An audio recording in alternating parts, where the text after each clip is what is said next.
Can see that your mouth is already open and you are asking a question.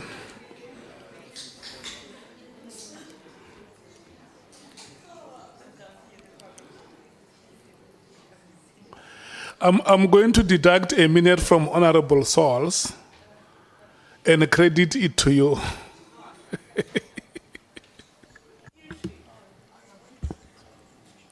Good morning or afternoon, Chairperson. Let me greet you. Let me greet the honorable members that are here. And let me greet the senior council and the team and the administration. Good afternoon, Deputy Minister. Afternoon, ma'am. Thank you. I've got few questions.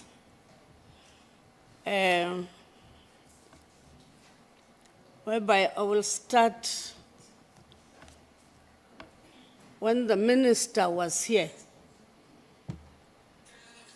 When the minister was before this committee, he gave the evidence that he issued the directive based on the authority granted to him in terms of Section 207, subsection 2 of the Constitution of the Republic of South Africa. Then if you'll go to the Constitution, it will talk about the control of police service. Then that subsection, it provides that the National Commissioner is responsible for controlling and managing the police service in accordance with the National Policing Policy and the directions of the cabinet member responsible for policing. Then, here is the question. Do you agree that the directive that was given by the minister on the 31st December 2024 to disband the PKTT immediately fell within the scope of the minister's authority to issue policing directive? Do you agree to that?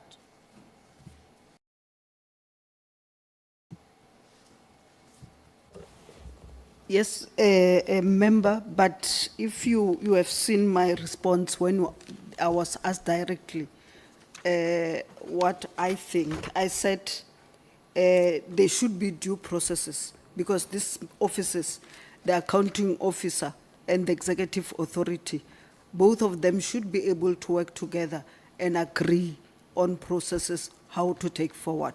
So yes, the minister might be having the executive powers to be able to give direction, but the person who's going to implement is the accounting officer. So they should be able to find each other and be able to implement whatever needed to. Thank you. So we are saying that this particular directive that the minister gave on the 31st, he was not supposed to do so.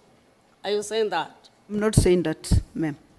Thank you. The minister used his executive powers, but I had my own view, but I'm not saying he can't issue it. You can't say your own views in this regard? I did, like I did said when the SC was asking me. Okay.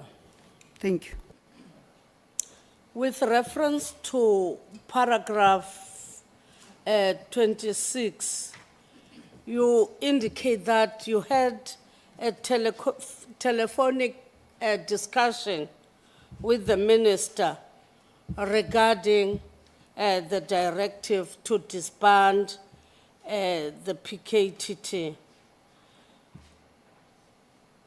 do you remember, or did you, during your conversation with the minister, at least indicate your concerns regarding the approach he took for the disbandment of the PKTT? Did you raise your concerns with the minister during that telephonic conversation? Thank you very much, ma'am. As I said, the minister phoned me. I thought the letter was fake, so that's why I didn't even follow it up, because there is a lot of misinformation and fake news going on the social media. Then the minister phoned me and said the letter that is circulating is not fake, I wrote it. So there was nothing I could do. The letter was already written, the letter was already given to the National Commissioner, the letter was even, out there in the social media. So I did not ask him why he did not tell me or not tell me. So it was like him confirming to me that it's not fake. He wrote the letter. Thank you. I did not ask him anything.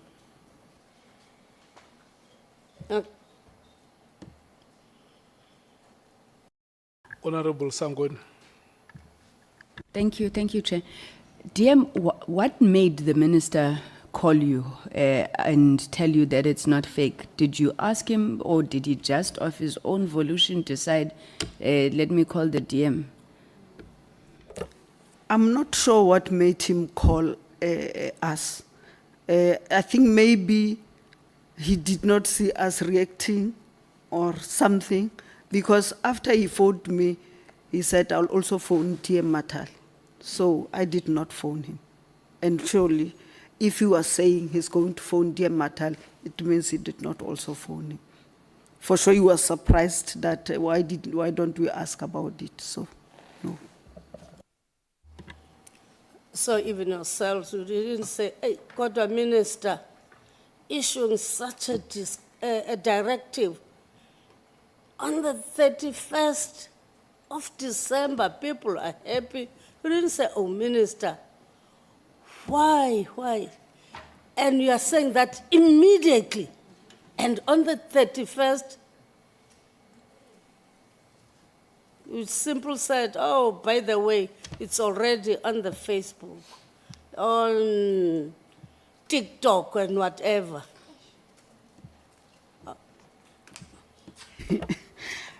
Funny enough, with this festive, safer festive, because we've got 9 provinces, the minister divided each one of us 3 provinces. I was working in the Northern Cape, the Northwest, and Limpopo. On the 31st, I was in Beitbridge, checking there what is going on, and then what is happening there, and all other things. And I think I finished my work around 5 o'clock, then went home to prepare for the braai and the cricket like anybody. So I did not really ask him why or not. Thank you. Okay. You know that directive of the 31st December didn't talk about the disbandment of the PKTT. It also talked about halting the filling up of vacancies within. In your understanding, the authority of the minister, does it also include in making decision in halting vacancies with the subs?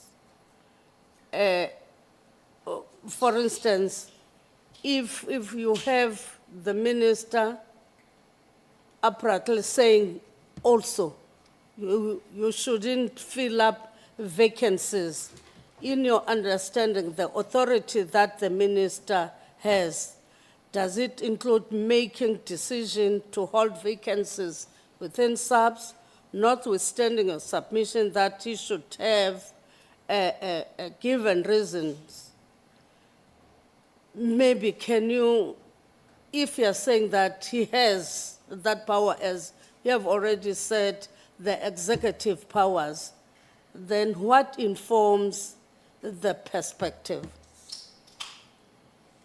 Thank you very much. I wish I knew. I wish I knew. But I did not know. You didn't. That's what I'm saying. If we were given an opportunity to make inputs, let me talk about myself. If I was given an opportunity to make input into the letter, it could have come differently. So, unfortunately, it's out, it's there, he took the decision. I don't know what informed him to do that. Thank you. Do you understand the instruction, that is the one of halting or in vacancies, not to fill up any vacancy, or the directive as a policy related, or it's an administrative or an operational in nature, in your own understanding? Thank you very much. It's both administrative and executive. Because if you are talking about top management, there's no way in which the National Commissioner can do that without discussing with the minister, because at the end, it's the minister who must finally agree on that one. So that is what I'm saying. From where I am, to say it must be halted, and you said it also, if you halt it on New Year Eve, when we are busy with crickets, it will not be immediately like you are saying. And because most of the people, including the National Commissioner, was on leave. So for me, they are not necessarily mutually exclusive. They should be working together, because at the end, from a certain level going up, the minister is the one who approves at the end, and then from a certain level is delegated to the accounting officer. So if they were working together and communicating, I don't think we will have arrived at this letter. Thank you. Thank you, Deputy Minister. You are saying that, for instance, in paragraph 21, you have served also in several cabinet committees whereby there were many IMCs. In fact, you indicate that you serve on 2 interministerial committees. The first one, the Extended Ministerial Multidisciplinary Committee to respond to foodborne illness, Wara Wara. Then the second one is the IMC on 2026-2027 local government elections. What is the understanding of how IMCs, interministerial committees, operates? Do have in their terms of reference, is there a specific duration for their establishment? Thank you very much. Just for correction, I am serving in these committees. Oh, now? Yes, Okay. as I'm talking to you, I'm serving in these committees. In terms of the interministerial, you are appointed by the president, like you are DDM, if you are a champion of DDM of Nhlanhla. You are appointed by the president to be the champion of that. So in terms of serving in the interministerial, the IMC committees, you are appointed by the president, because it's different ministries serving into that. And remember, deputy ministers are members of the executive, so the president can also assign them any other responsibility. So for the IMCs, the responsibilities are delegated by the president himself. and then it will say who is the chair. Like in terms of the elections, is the Minister of COCTA. And then in terms of foodborne, is the Minister of Health. So he will say who's the minister and who others are serving in it. But individually, he will write to a letter that I am appointing you to serve in the following committee, the IMC committee. Thank you. So all IMCs, they have a uniform approach on how they operate,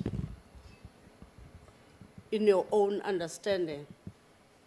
Not necessarily. Remember, the president, when he appoints you to be part of the IMC, it will be defined what is expected of you. So it will not be the same. Unless if you're saying in terms of that the IMCs are appointed by the president himself. So if you are having this particular IMC, then the term of those deployees comes to an end, and others, they come, will they automatically join or they will sit to be appointed also? In terms of my own understanding, this is a new term. So for every term, you have to form new committees.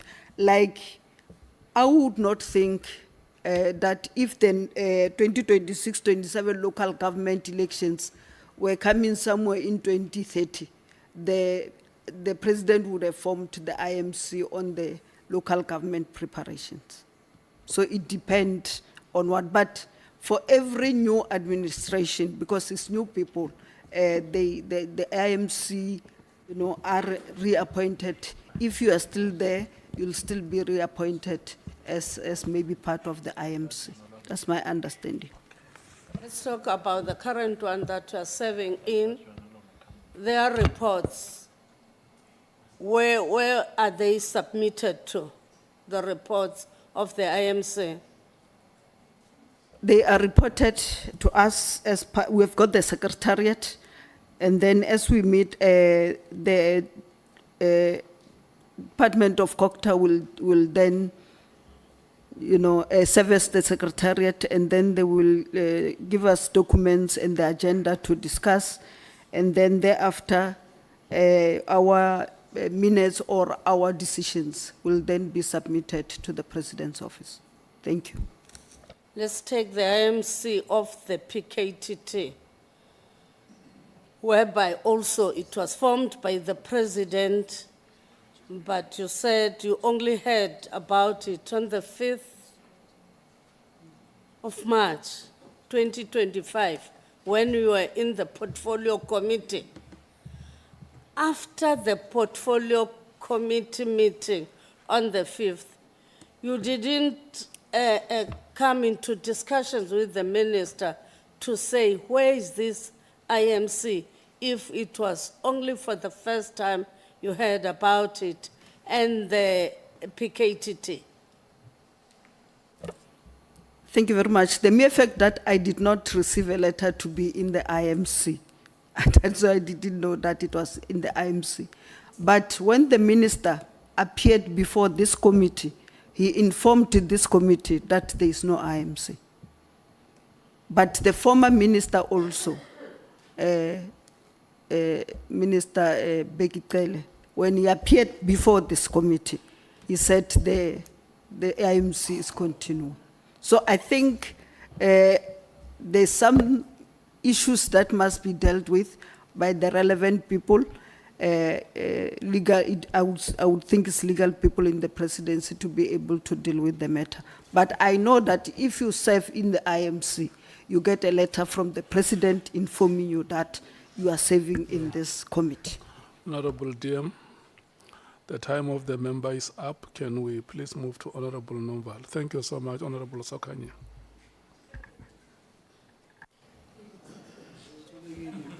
Yeah, thank you so much, Chair. I don't think I will be long, Chair. DM, good afternoon. Afternoon, sir. there is a contestation of terms before this committee. When the first witness appeared, General Nhlanhla Mkhwanazi, on the PKTT name, he gave us the name PKTT. And the next witness that followed after him, the suspended Minister of Police, came with a different name, which is the NPKTT. Now, in your statement, you are saying it's the PKTT.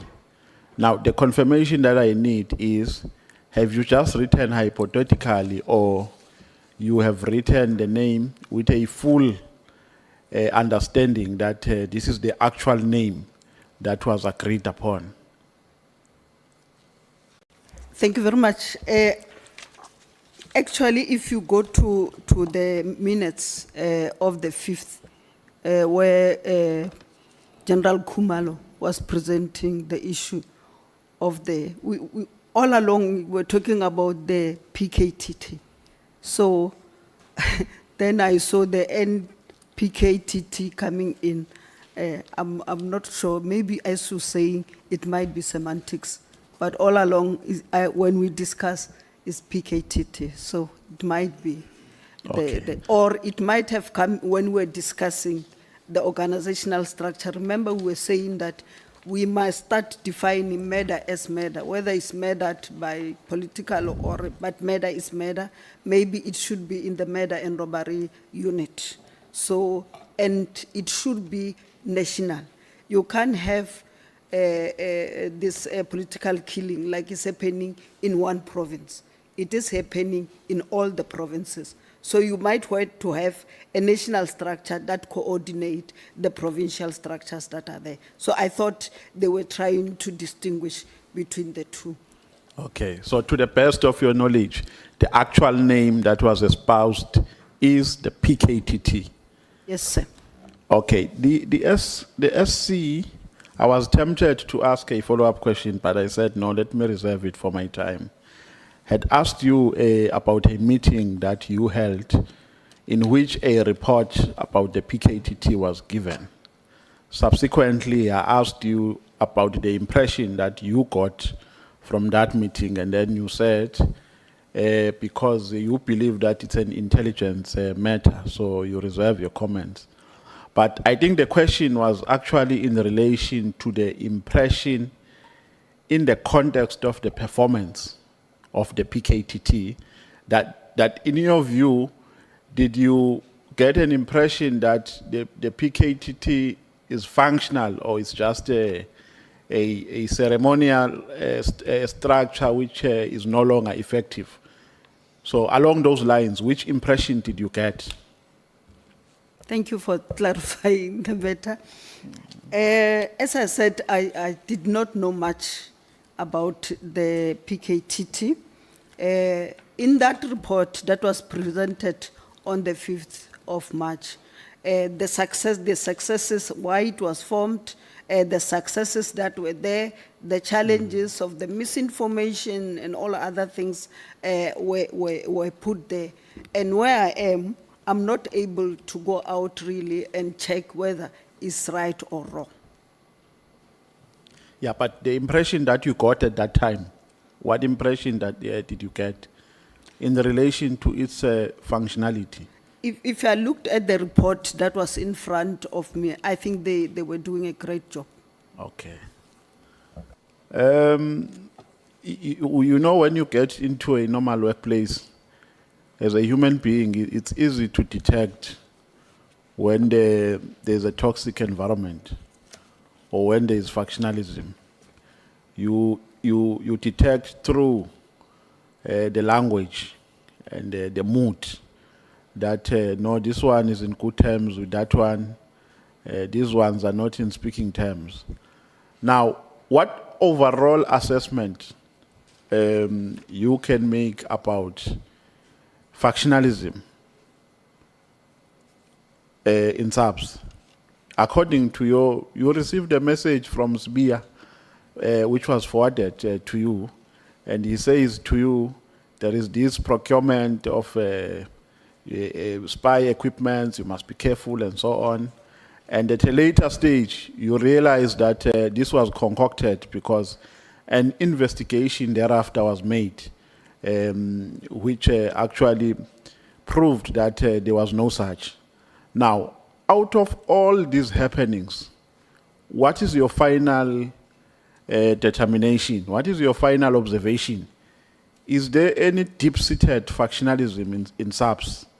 Or is there any toxic environment? And if there's any, is it among certain individuals at the top brass, or is general, it affects the whole institution, the whole organization? Thank you very much. I think firstly, you are right. As a leader, you are able to get into an organization and see that there is a problem.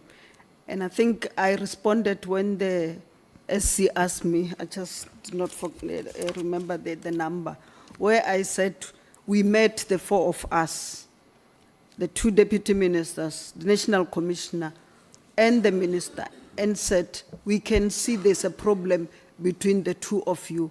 Can you please fix this issue? Because it's affecting us also.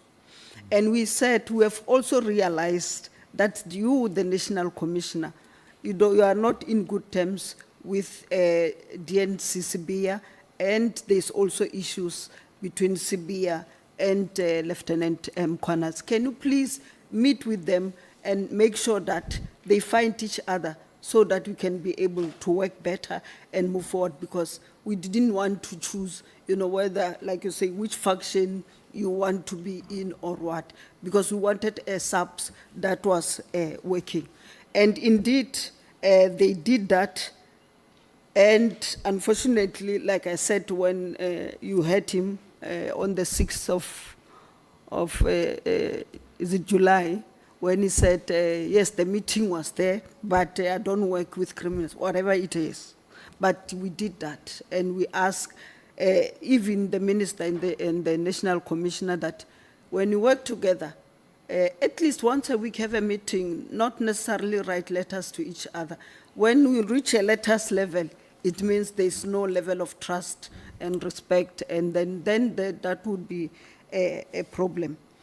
In terms of the toxic environment and what, it was like just in any normal working relationship, like we also have here in Parliament with the opposition, when we shout each other there, not necessarily that we hate each other, it's just that maybe we differ on something that needs to be there. But I think, according to me, it might not be true. It might be one to be briefed. Is that the South African Police Services, from 1994, it was not transformed as it should have been transformed, such that you still have the old order and the new order that is trying to coexist. And as a result, there will be that friction. And that is why I said in my conclusion that I hope this committee is going to assist us to be able to pass that hurdle so that we have the SAPS that we want, that will serve the people of South Africa and protect the sovereignty of our country. Thank you, sir. Okay. Notwithstanding what General Nhlanhla Mkhwanazi said on the 6th in relation to his meeting with General Sibia and others, but in terms of your observation, was there any paradigm shift after that meeting? Did you experience any change? When people are mediating each other, when they come out of that mediation, you can tell from a distance that there is now a paradigm shift. Did you experience any paradigm shift? Thank you, sir. Yes, we did, like the minister and the national commissioner, when we were doing the safety festive operations, the minister was paired with the national commissioner, and they were doing KwaZulu Natal, Western Cape, and Eastern Cape. So they were working together. And I was given the acting national, deputy national commissioner, and then dear Natal was also given the national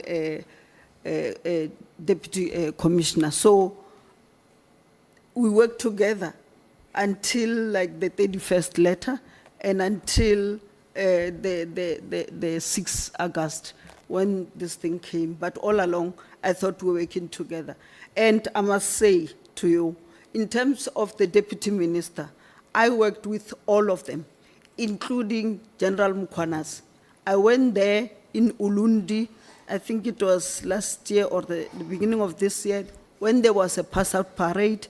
I went with Lieutenant General Libya, who was the head of the Hawks, and went there for the pass-out, and we had the best pass-out that we could ever have.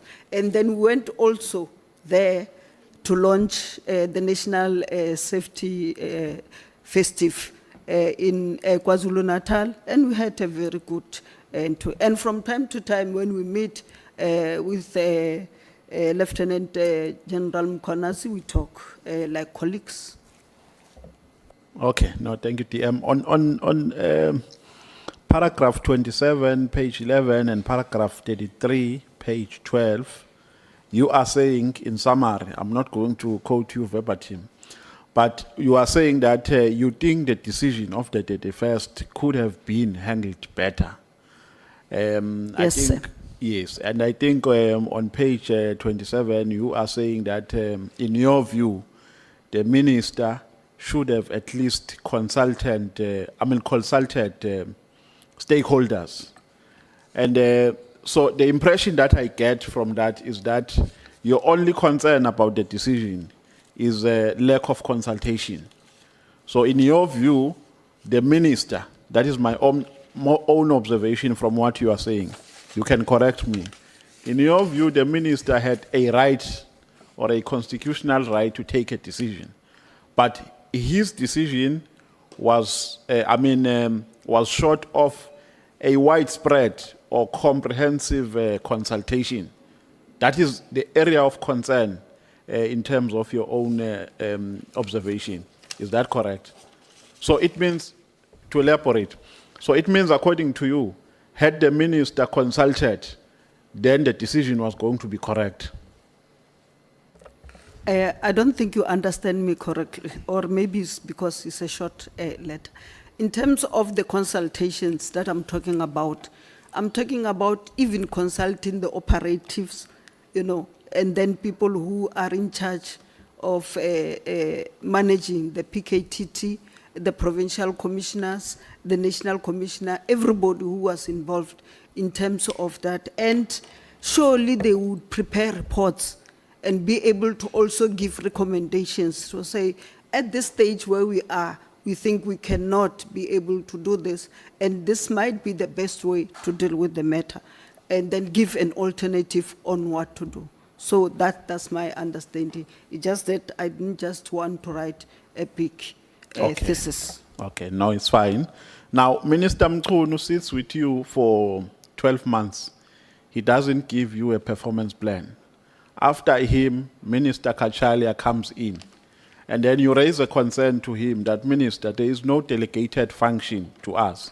And then with ease, he gives you a task. You said he has given you a task to go to Northwest, if I heard you correctly. No, to deal with the GBVF, the whole of it, and also to deal with the integrated crime violence prevention strategy.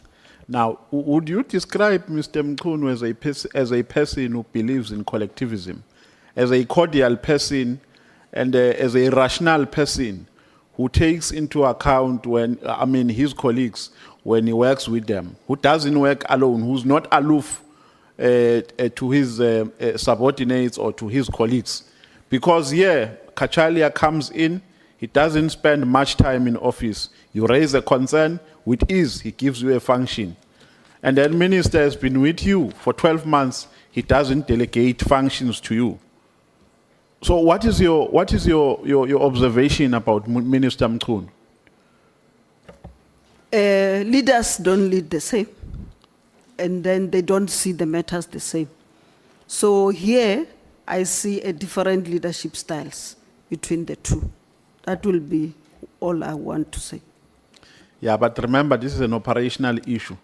And the standard operating procedure here is that for you to be able to execute your functions properly, there must be a performance plan. Whether you are weak as a leader or you are strong, it's a standard operating procedure to which you must adhere. It doesn't depend on your moods. It's a standard which has been put there. And if you do not meet that standard, it means there's something wrong with your leadership. That's what I'm saying. I can't comment. Maybe you can ask him the reason why he did not do that. But I would not be able to. But for me, I attribute it to different leadership styles. Yeah, but you found it ironic that after 12 months in office, you don't get a performance plan. To you, was it an ordinary or it's a normal thing or it's an ironic thing which must never be encouraged?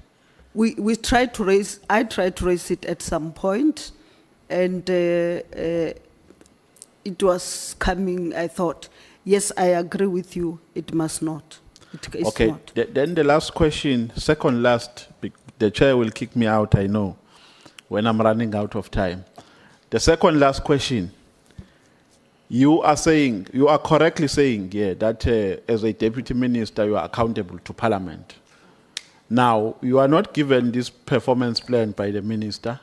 You go to Parliament, and you are not raising this in Parliament as a concern, because had you raised it in Parliament, Parliament was going to use its oversight responsibility to say, Minister, this is undesirable. Give these people their task so that your department will be efficient. Now, you don't raise that in Parliament. Why didn't you raise it as a concern, either in the Portfolio Committee or in the National Assembly? I think there are processes where this kind of issues can be raised as consent.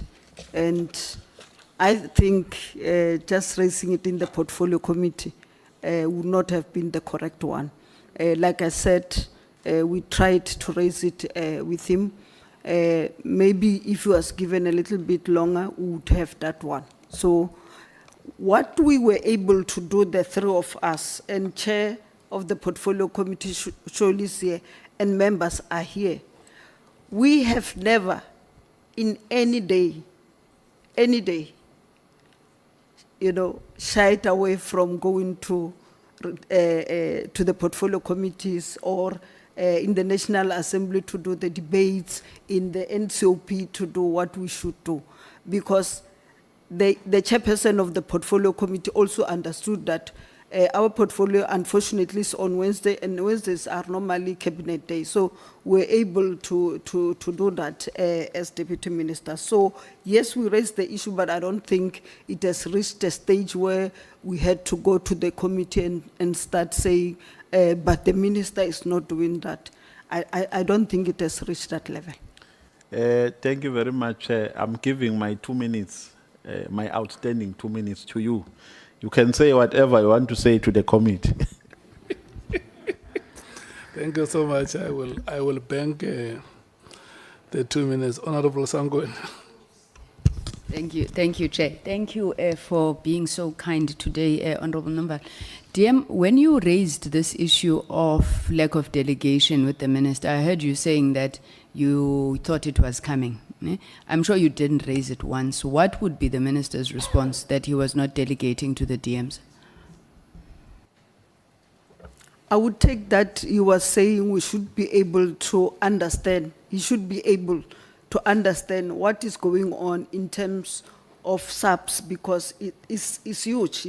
It's not only SAPS, it's got also 3 entities with their executives, with every other thing.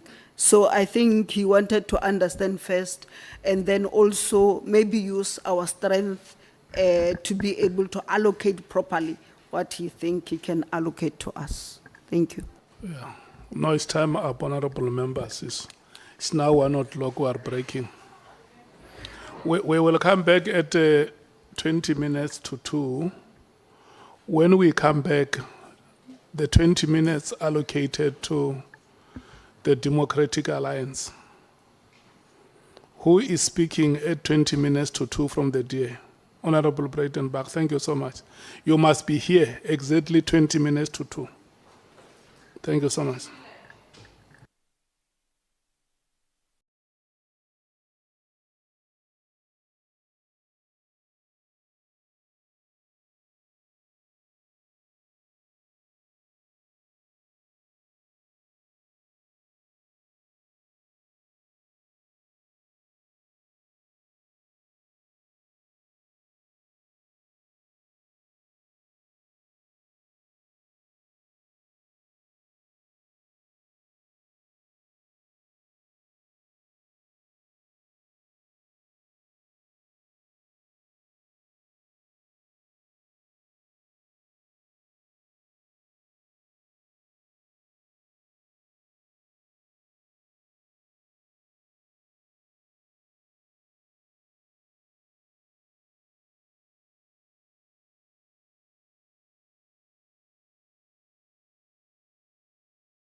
area.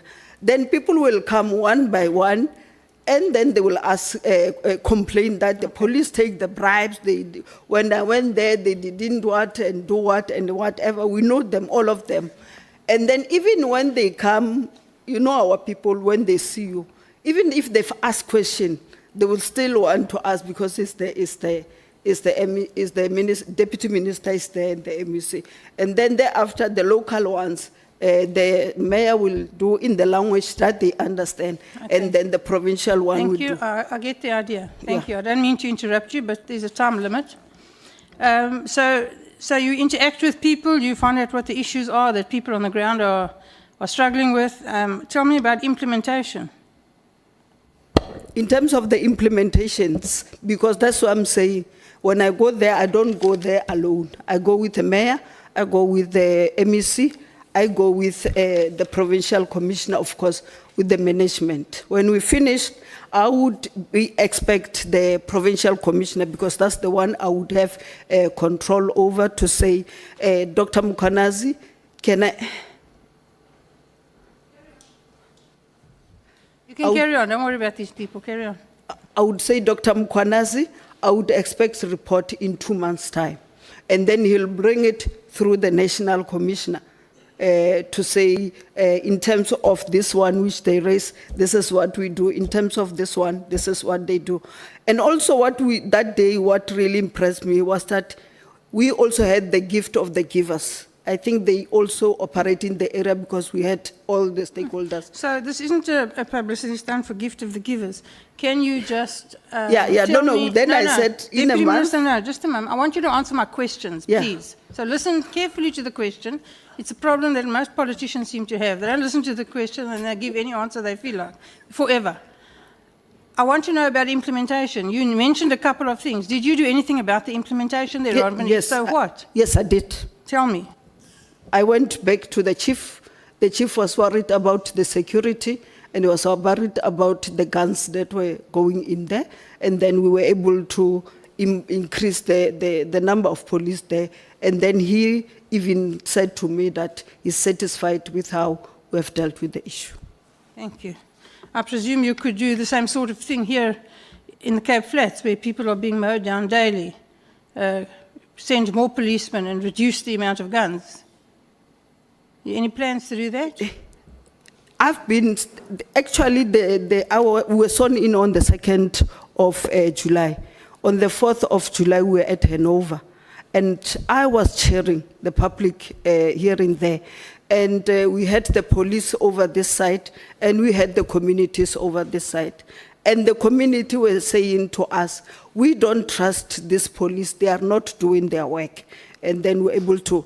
And from there, yes, I've been to the Cape Flats, to Guguletu, to Samora, to Atlantics, and everything. We have a special operations that we want to do. I will not be able to disclose it here, but we have a special operation. Of course, I wouldn't expect you to disclose it.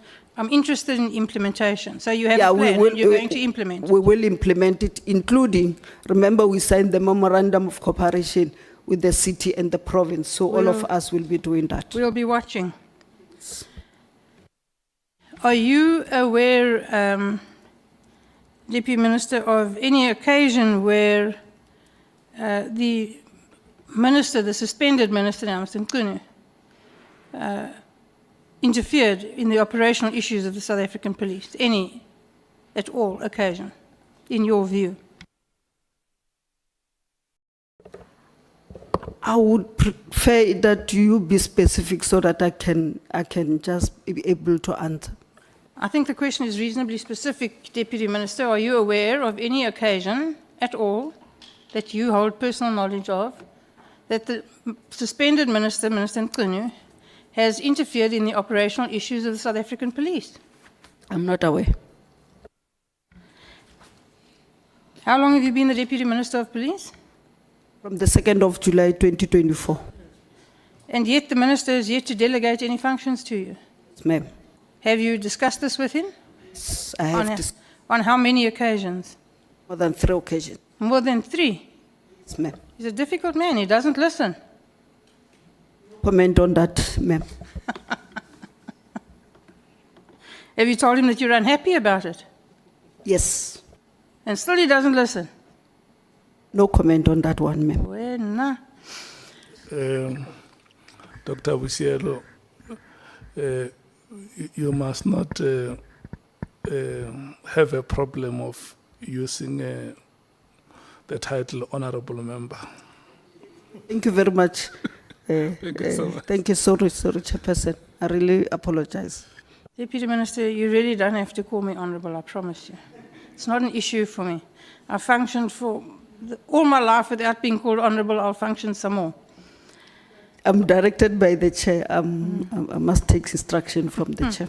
No, you actually don't have to. Has Minister Nkunu ever discussed the national policing policy with you and consulted the provincial governments in your presence, taken you along, talked to you about how you're going to implement those things? Have you had those discussions? Not yet, but we took the national policing policy to the province. We started at the MINMEC, and then we took it to the province, and then it went to the cabinet. It was approved, and I think it was approved about 2 months ago before he was told to take leave. Thank you. So it's taken this long to get that far. Yes, apparently.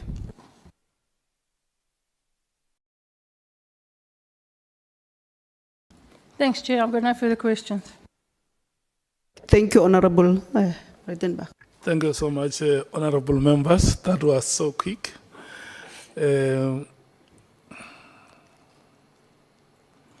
Honorable Mathale, do you want to speak? Okay. Yeah? It's, your time is going to You start. don't have to start it. You can start it like in 10 minutes. Your Chair. I'm time not is going opposed to that. start at, listen, at 8 minutes to 2, Let's go. and will end at 12 past 14 hours. Okay, thank you, Chair. Dr. Deputy Minister, I like saying doctor since we have a whole 31 qualifications to our name. Well done, we're proud. Dr. DM, you spoke about your experience in China. So let's talk about their technology there. So we agree that they have a large amount of resources. They've got decent state-owned buildings, their transport facilities, and there's a very, very minute role of private security companies in policing and security. And what has come out in these, in our hearings is that there's a huge takeover of private security companies. Talk to us about that. Not too much time because this chairperson is going to cut me off very quickly, please. Yeah, just speak to us, please, DM, just about what you have observed about security companies taking over the functionings of SAPS. Thank you, Honorable Member. I fully agree with you that yes, they depend more on technology and on other issues, not even having more police on the ground. And in terms of private security, I agree with you. We have started discussions in terms of SIRA to say what is the role of SIRA and why do we have so many companies as private companies, also in terms of the ammunition that they have, and others don't even have qualified things, but they get the certificate, like the one in Mpumalanga.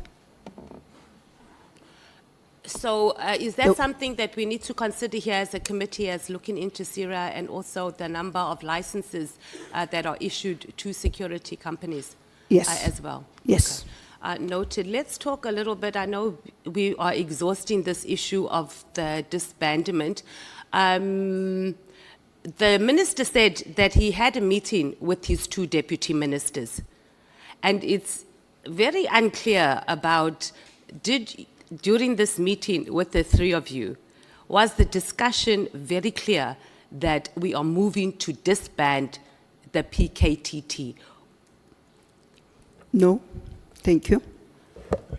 So was the discussion more around the issue of the that we are going to move and we're going to empower, I think is the better word, or, put more resources into the murder and robbery unit. So there was never a discussion at all when the three of you met. I think he said it was in November, if I'm not mistaken. And that all three of you were in agreement that we are moving to disband, not the how and not the when, but that the PKTT must be disbanded. As I said, no, we did not talk specifically that the KK must be disbanded. But yes, we spoke about empowering the murder and robbery unit and saying maybe the skills that are there, because it's a multifaceted team, can be used to be able to assist us in that regard, in terms of even coming with an organogram that could take care of all these matters from the national level. So why do you think the minister was beating around the bush instead of just dealing with this issue straight? Because clearly he wanted to disband it. And during his entire testimony here, he just kept going back to, we are going to well-resource the murder and robbery unit. And by doing that, automatically it meant the PKTT is going to be disbanded. Why is it a touchy subject, or why do you think it was a touchy subject just to deal straight on as this is a unit, it's been operating, and it's one of the units that needs to go? I wish I knew. I don't know. But you're also a senior member, both in a political party and in government. DM, you have to have an opinion about what was going on. Or even your suspicions. This is the opportunity for us to also know. And we understand that it's your take. But you are there. You were part of, not part of the process in the sense that you made a decision. But you were there. There were engagements that were being done. You talk to each other, whether it's the DM or with the generals or with each other. It can't be that you just had no idea. I'm like saying, you asked me how did he, I don't know what prompted him. And I said in my response here, I said, if I have been given an opportunity before the letter was out, I would have put my input there. Unfortunately, even if I can want to give you all the whole thesis about it, there were letters out already. It doesn't mean that you didn't have an opinion about it. So we're not saying, what we're trying to establish here as a committee, as you know, Dr. DM, is why, so we can avoid these things from happening again. So we know that you can't do anything about it. It's a done deal. But also, speak to us. There was something. And then maybe also, just quickly, just also speak to, do you recall the date and time? Because you don't indicate that in your statement when the minister actually called you to say, DM, that letter is, it's not fake.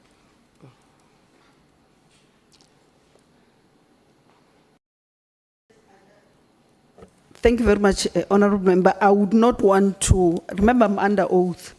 And it was like December, January, early January, as I said. And I think we're even here in Cape Town preparing for that. So just to be safe, I would not want to lie. Okay.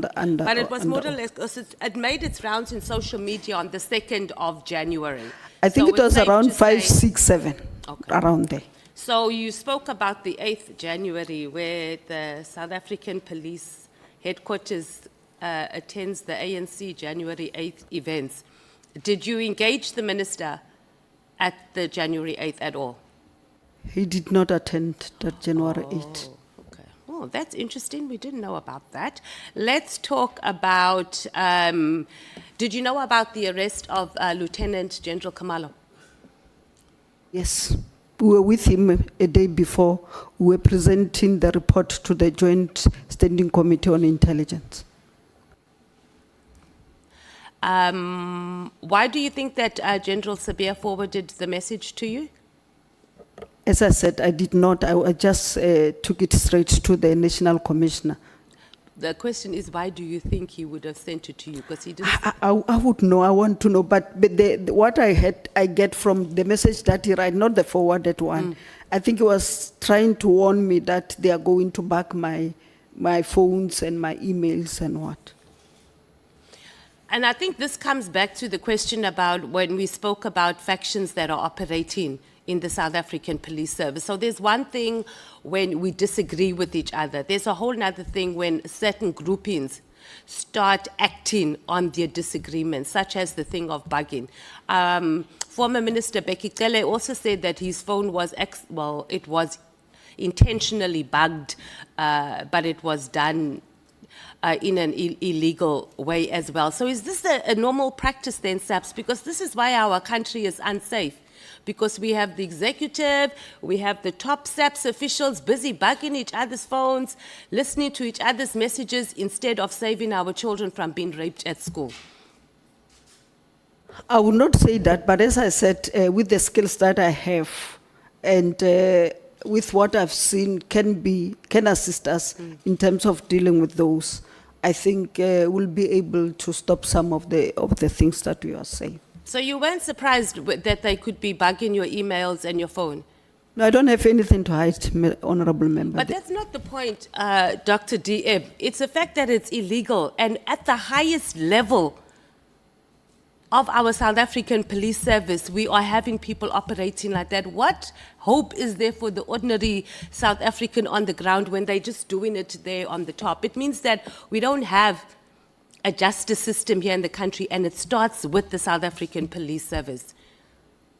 I'm telling you what I have done to be able to deal with the issue. I've said that I took a team as per the minister's directive. We went to China. We were shown what technologies are there. I told you from the DCPI. I told you from the CI. I told you from the border. And also TMS, Technology Management Services, and also our representative in China. And then we went to see that one of them was the issue of parking, and the other one, which came because of the unrest of the 21st of July, from the report that we need to have a technology that can be able to deal with the social media and see what is going on and all those kind of things. So we're very pointed and specific what kind of technology did we do. And then when we came back, as I said, we presented the matter to the minister, but also to the JCPS cluster. And the good thing was that the Minister of Finance was in the JCPS, because that day they had the caravan meeting. So we're able to say we would need a lot of money to be able to deal with the technology. And I'm driving that because I know what to do and what needs to be done. Thank you. Okay, Dr. DM, I wasn't really addressing that, and I'm glad at least we've been informed about what technology we have in. But this is a really big issue, that people's phones can just be tapped at every level. And if we have the approach of, I have nothing to hide, so what? It's not, if it starts with you and you can have that approach, there's no hope for ordinary citizens. And you've been voted by the people to protect them and to protect their interests. And I think we just need to be more conscious of that. And not just you as a deputy minister, but all of us as members of parliament, that we don't allow such illegal activities to continue in the highest offices of our South African police service. I fully agree with you. As that. So tell me, how does the ANC head of security enter in this? I would not know. That's why I didn't Did you even not ask General Sabia about... Was it General Sabia that told you that he's briefed the head of ANC? The forwarded message, yes. Yeah, but you see, this is also political interference as well. So do you know whether this is common practice for a Deputy National Commissioner to be picking up the phone and calling ANC I don't know. NEC members? But you're also an NEC member. Have you ever been briefed? No, I'm a deputy minister to him. I don't know him. Outside that, I'm a deputy minister, and he's the Deputy National Commissioner to me. No, but I'm talking about as in the ANC head of security. No. So your experience as an ANC member, and you've been served in the executive, I'm assuming both in the province and on a national level, is it common for government officials to be briefing ANC members about what's going on, especially on intelligence issues? I'm not aware. Thank you. Let's talk about this deputy ministers, and not just, obviously not police in particular, but just the whole concept of us having deputy ministers. So the issue of deputy ministers, it only found its way, I don't know if you know this, but our research office did some research on this. So deputy ministers were introduced in 1961 by the Apartheid National Party. And they did so because they were preparing or making way for ministers. As a senior leader of the ANC, what informs the ANC, because if you have those discussions, what informs the ANC positions, or position rather, to have deputy ministers? Because it's costing us, your ministry program, it's costing us 63.3 million, and a whole year later you haven't been designated a function. It's a problem, Dr. DM. Honorable Member, are you not conflicting the two, because there's an ANC as a party, there's government, and the two are not the same. They're not the same. So, No, I do- so in terms of government, me and you are members of parliament, and we know that deputy ministers are mentioned in the constitution, and we know the process that we must undergo in order to be able to remove them. But nothing stops the ANC from bringing a bill or for us to amend it, because there are political parties, particularly the EFF, that has been calling for the deputy ministers to be removed. So I'm just asking, do you know what informs the ANC position of maintaining deputy ministers? Because there's a lot of things that are in the constitution that's changeable, or amendable rather, including the expropriation of land without compensation. As I said to you, Honorable Member, is the prerogative in terms of the constitution of the president and not the president of the ANC. Maybe we can discuss with the chief whip of the ANC. No, I but will. in terms of government, I'm just asking for is the your- president, the constitution is very clear, is the president who appoint the deputy ministers, not the president of the ANC. So the question was, Dr. DM, is that do you know what informs the ANC position to maintain deputy ministers? And you're saying you don't know, so that's fine. Let's talk about the New Year's Eve letter. The letter also included the issue of the ports of entry. So I just want to talk about that a little. Are you aware of the IMC on border control that's headed by, I think, the Minister of Home Affairs? You are? I'm aware, Yeah, yes. so because you said that the minister, and maybe you'll correct me if I'm wrong, the issue that he raised in his letter, it was a legitimate concern, or did I mishear you? Remember, the BMA was recently established, and there are still some members of SAPS who are working in the BMA. And we said we would not take them until they have the capacity to replace that, because we also need them to really work for us. So that's where it comes in. And the reason I was asking whether you're aware of the IMC for border control is and it's linked to you saying that him raising the issue of getting a proper strategy on dealing with the borders. It was a legitimate concern. So I wanted to ask, or we wanted to ask, don't you think if the minister was attending those meetings, that was the platform to raise it? Because it's a it's an inter-ministerial committee that works with Home Affairs, because SAPS doesn't work in isolation on the borders. It includes finance, well, SARS in particular, Home Affairs, etc. So I just wanted your take on that. If you ask me, the JCPS would have been the correct one. Okay. And then there's been a lot said about Professor Mary Diaz here. We even got a nickname for her called Auntie Mary. Do you know her? I'm sure you've heard of her. Do you have any type of not relationship, but have you engaged her on any level? I've not engaged them. I know I've engaged with ISS, Dr. Boshielo, who unfortunately, after we had the summit of the police, he died through accident, I think 2 days after the summit. Okay, so you've had no engagement with her. Did the minister ever ask you for your opinion about her? Because his testimony or his statement here was quite lengthy on the complaints that she had sent. Were you aware of any of those complaints? No, that she sent? I did not. I actually heard it when the minister said, and also there was another one, Patricia Yeah, pretty- Masha. Yeah, no, I don't know them. and you have never engaged No, with them? no. They're very active on social media, says Patricia as well. You haven't seen any of her? No, at all. I think I'm done, Chair. One more thing though, Dr. DM, have you had any type of engagements with Kat Nhlanhla, any whatsoever? Your time is up, Honorable I don't Member. even know that person. And Brown Mkhwanazi? Mkhwanazi. Can No, we thank- move to Honorable Mnyango? Okay, Chair, I'm done. Record time. Thank you.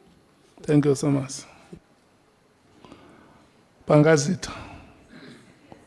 Or would you want us to give you some time to organize yourself? We read your apology earlier I will on. appreciate that.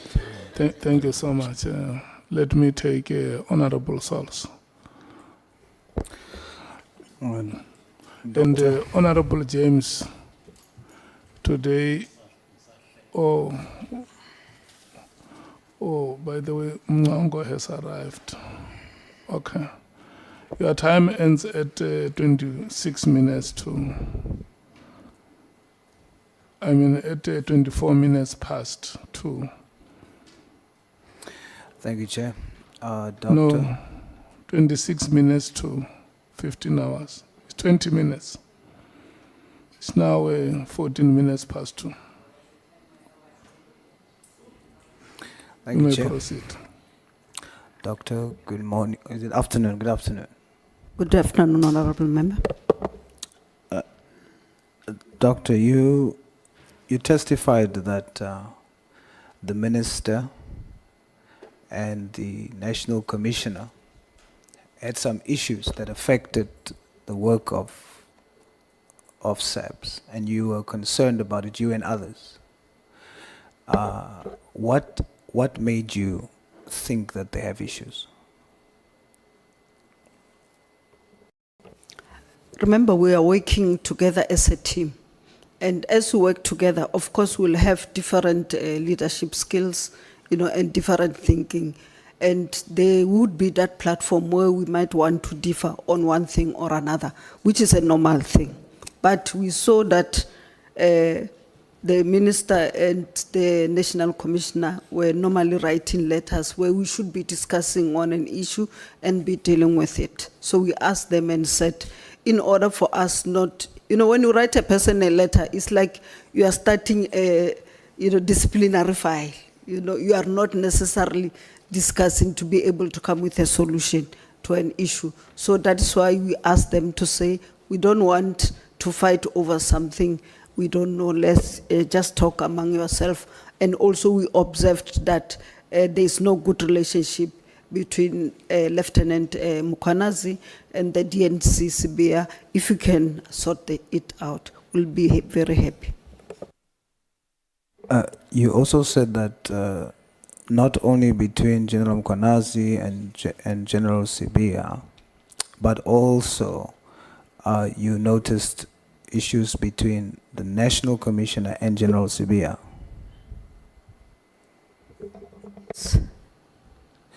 Now, before the meeting that you all suggested they should have to iron out these issues, could you, when you assess at that time these concerning matters, if you had to now tell us if there were to be sides, who will be on whose side?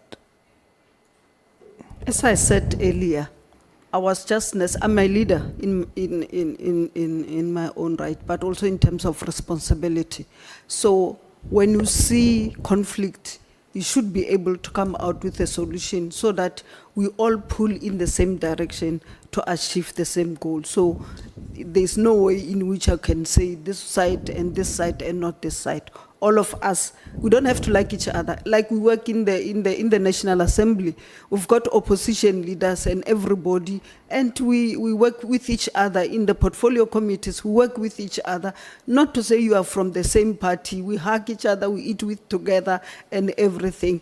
And even when we differ on fundamental sometimes issues, we do that. So as a leader, for me, it was not to say whose faction is what and what. If we saw like there is this relationship that is not good, then we raised it to say, can we deal with this issue directly?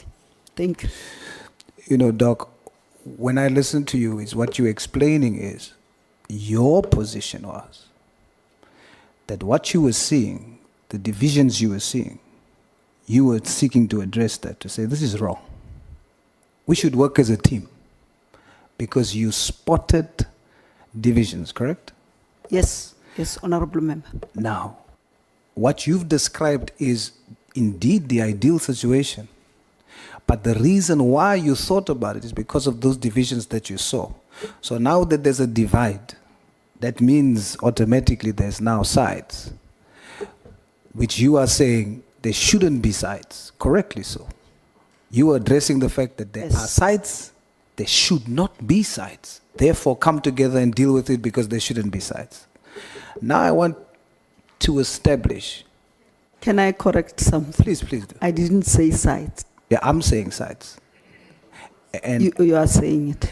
I'm using sides as a synonymous to divisions that you agreed with, correct? Is that okay? Yes, yes. So the divisions that I call sides. So if you have to divide them now.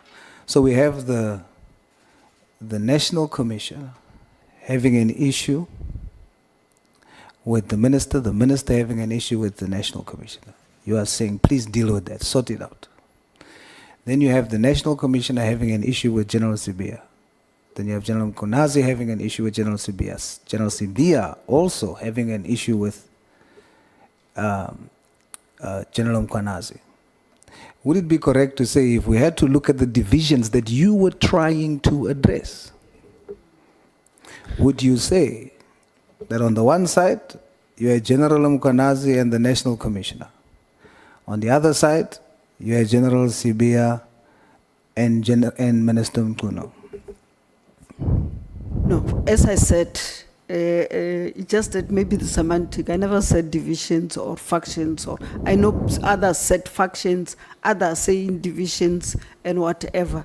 I said we identified an issue of communication and some tensions, and we said address this before it went further. So it's not a question of whether it come in the form of factions, divisions, or whatever and whatever. I'm just saying as a leader, we are leaders, we are executive, and then we are able to see that there's an issue here. You don't necessarily want to get involved, but we want everybody to pull together. So that's why we did that. Not to say the one was with this one, the one was this one.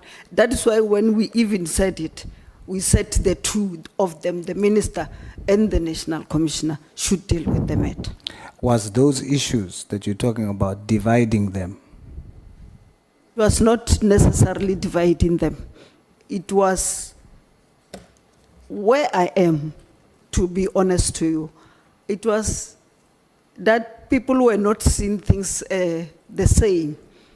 And then they just heightened them where they were not able to come together and say, but we can still bring this and this one and then have one way up. That, for me, that's what it meant.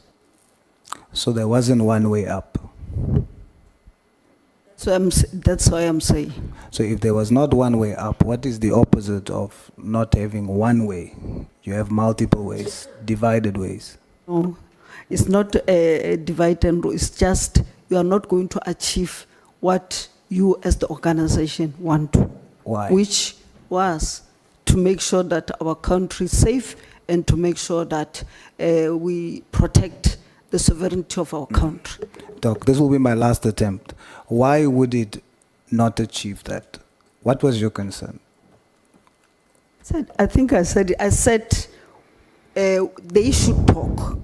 Why? You know, the thing is, you know, because I also work as an official, the executive authority and the accounting officers, the offices, you know, interface. It's Yes. not like the other one can work without this other one, because this one is in terms of the policies, the mandates and all. And then the accounting officer must be able, with his team, to implement what this one says. So that interface must always be there. So sometimes the interface is not because there is not necessarily an interface. We differ on how it should be done. All right, Doc. A very direct question to you. Is Minister Mkhwanazi corrupt? I'm not aware. I would not make that determination. Maybe it will be part of the report that we'll do as the Ad Hoc Committee. You working with him, having worked with the minister, these are allegations that we are dealing with. What would your position be if I had to ask you, based on these allegations, is Minister Mkhwanazi corrupt? I think we need to be fair, honorable member. You have to get all the sides and have all the information and have all the evidence and then come to a conclusion. So actually, I was saying, Chair, I'm the only woman who's appearing before the committee. I'm not sure if other women are still coming.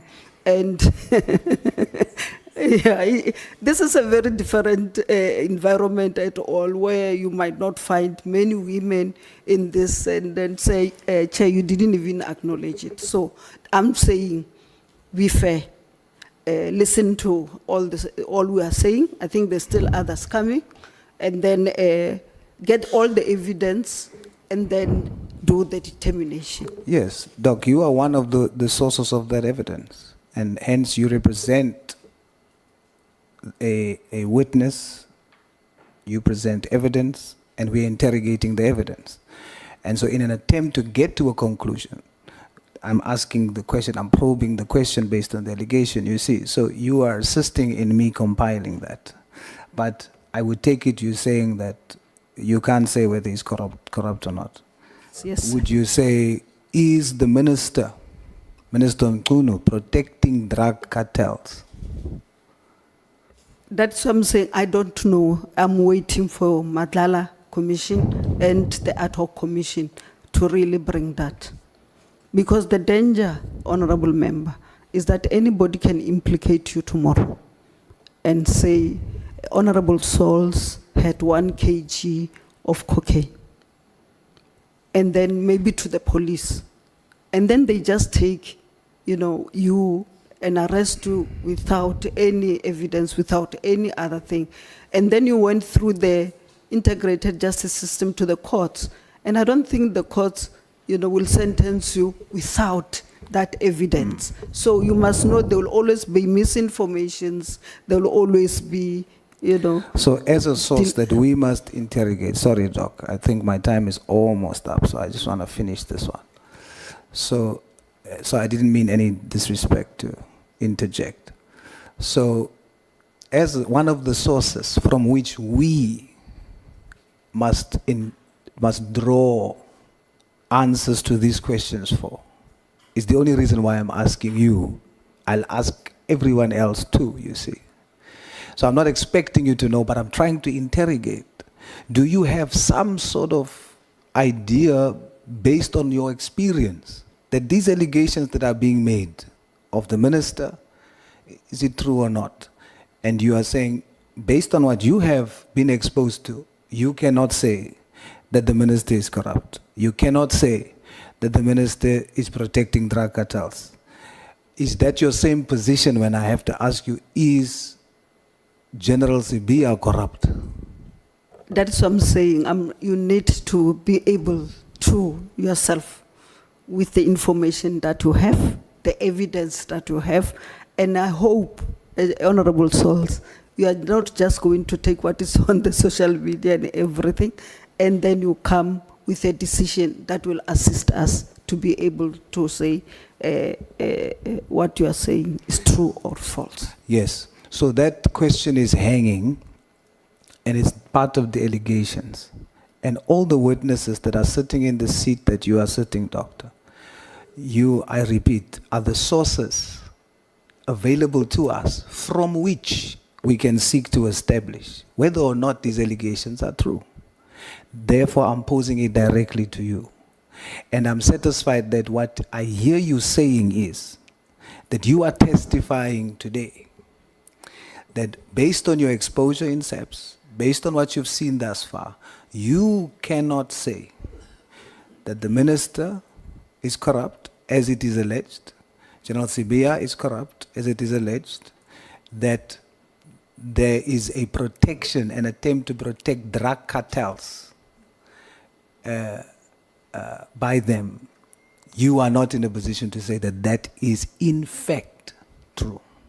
Yes, Honorable Member, I'm not. Thank you, Doc. Very much, Honorable Member. Thank you, Chairperson. Can we take Honorable Shongwe? 15 minutes. Thank you, Chair. Sawubona DM. Tobela, Honorable Member. Le jwang, ma'am? Your time expires at 22:03. 22-3. I might take less than that.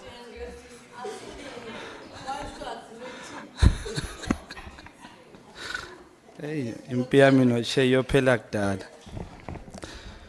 DM, you spoke about digitalizing SAPS. In fact, I'm interested in that. I don't know whether it should be a question or a supporting statement from me. Because one, that would create jobs for EU in South Africa. I like that. Number two, it will help SAPS not to lose so much money in courts. Because with the body cameras, there's a lot of money that can be saved. So another thing that is on my mind is that you said you went to China, which is the one that puzzles me, for that equipment.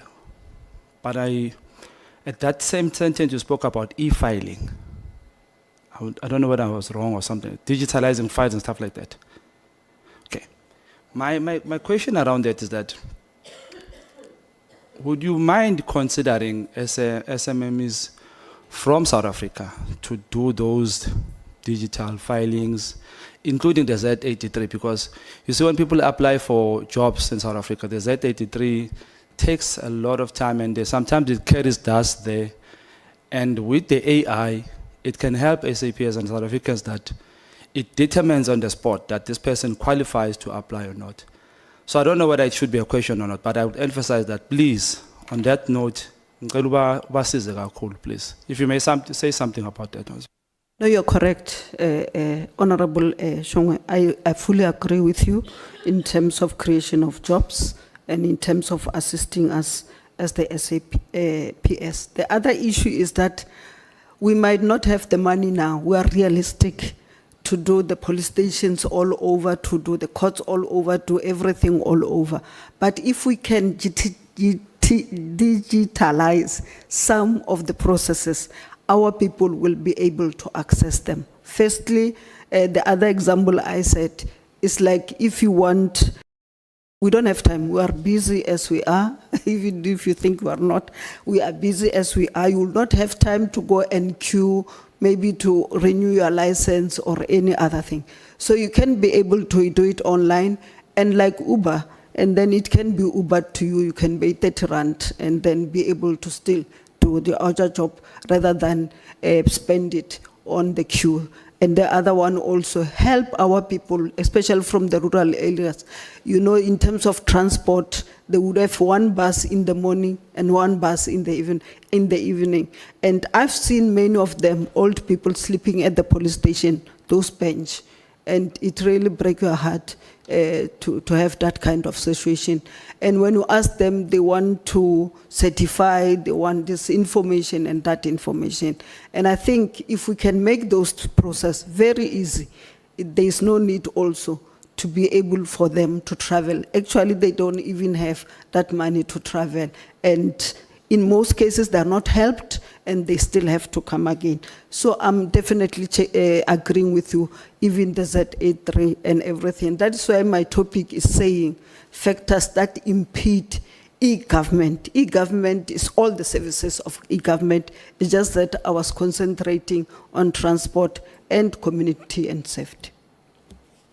Yeah, the correct word is e-government. We saw that in G20. There was a lot of SMMs there. All right. You are a very sweet person in person. I've met you a couple of times. Unfortunately, we have to meet in these circumstances. Please forgive me.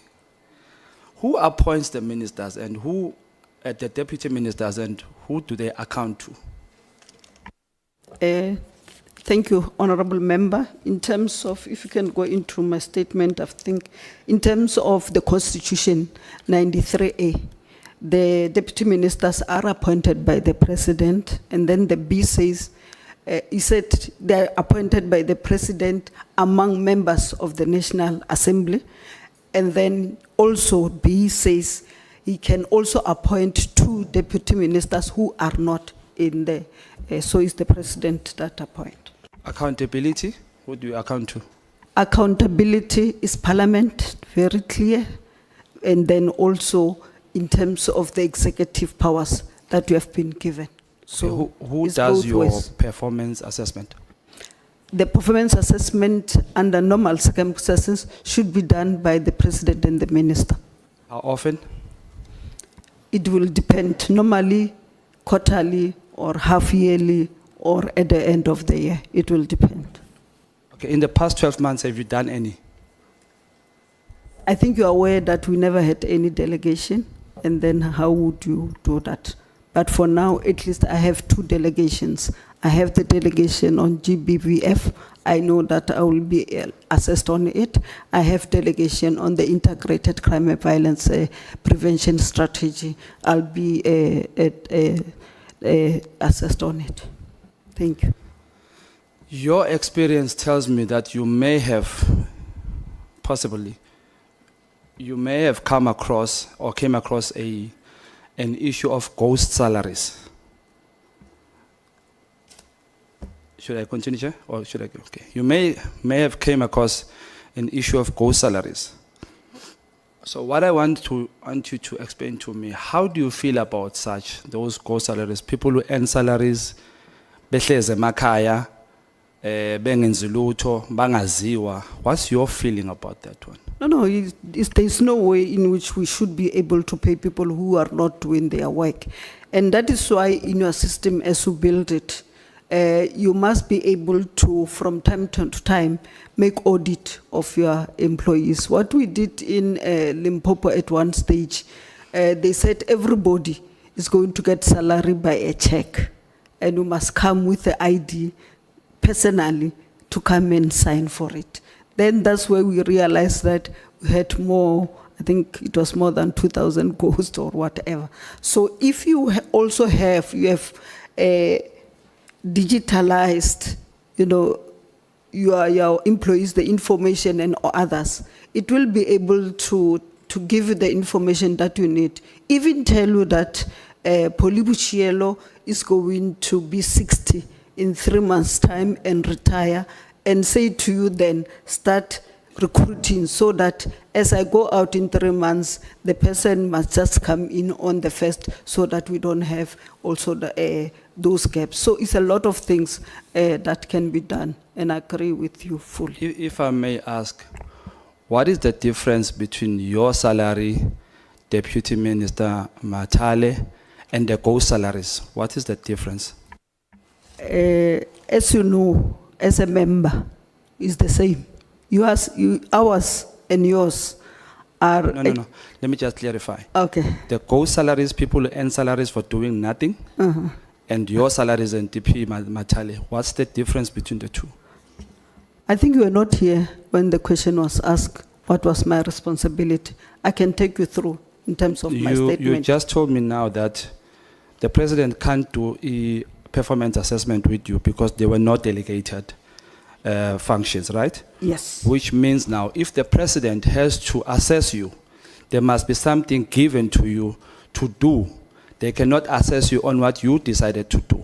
For example, you went and did the zamazamas, as you say. That was your interaction or intervention, I'm saying. It was not the president. The president cannot assess you on that, right? Do we agree? You did not understand me. Okay, Honorable member. please make me understand. Remember, you also get delegation or assignment. Let me not talk about the delegation. Assignment from the cabinet executive. Remember, when the president appoints the cabinet, he appoints the minister and the deputy ministers, not the ministers and then finish the deputy ministers and say you'll patch yourself what to do. It's very clear what your responsibilities are. So I said in terms of the minister, who would from time to time give us responsibilities to do, and we're doing them, including accounting to our portfolio committees that I've said that we needed to account to. So, Chair, did you notice my hand for a follow-up question?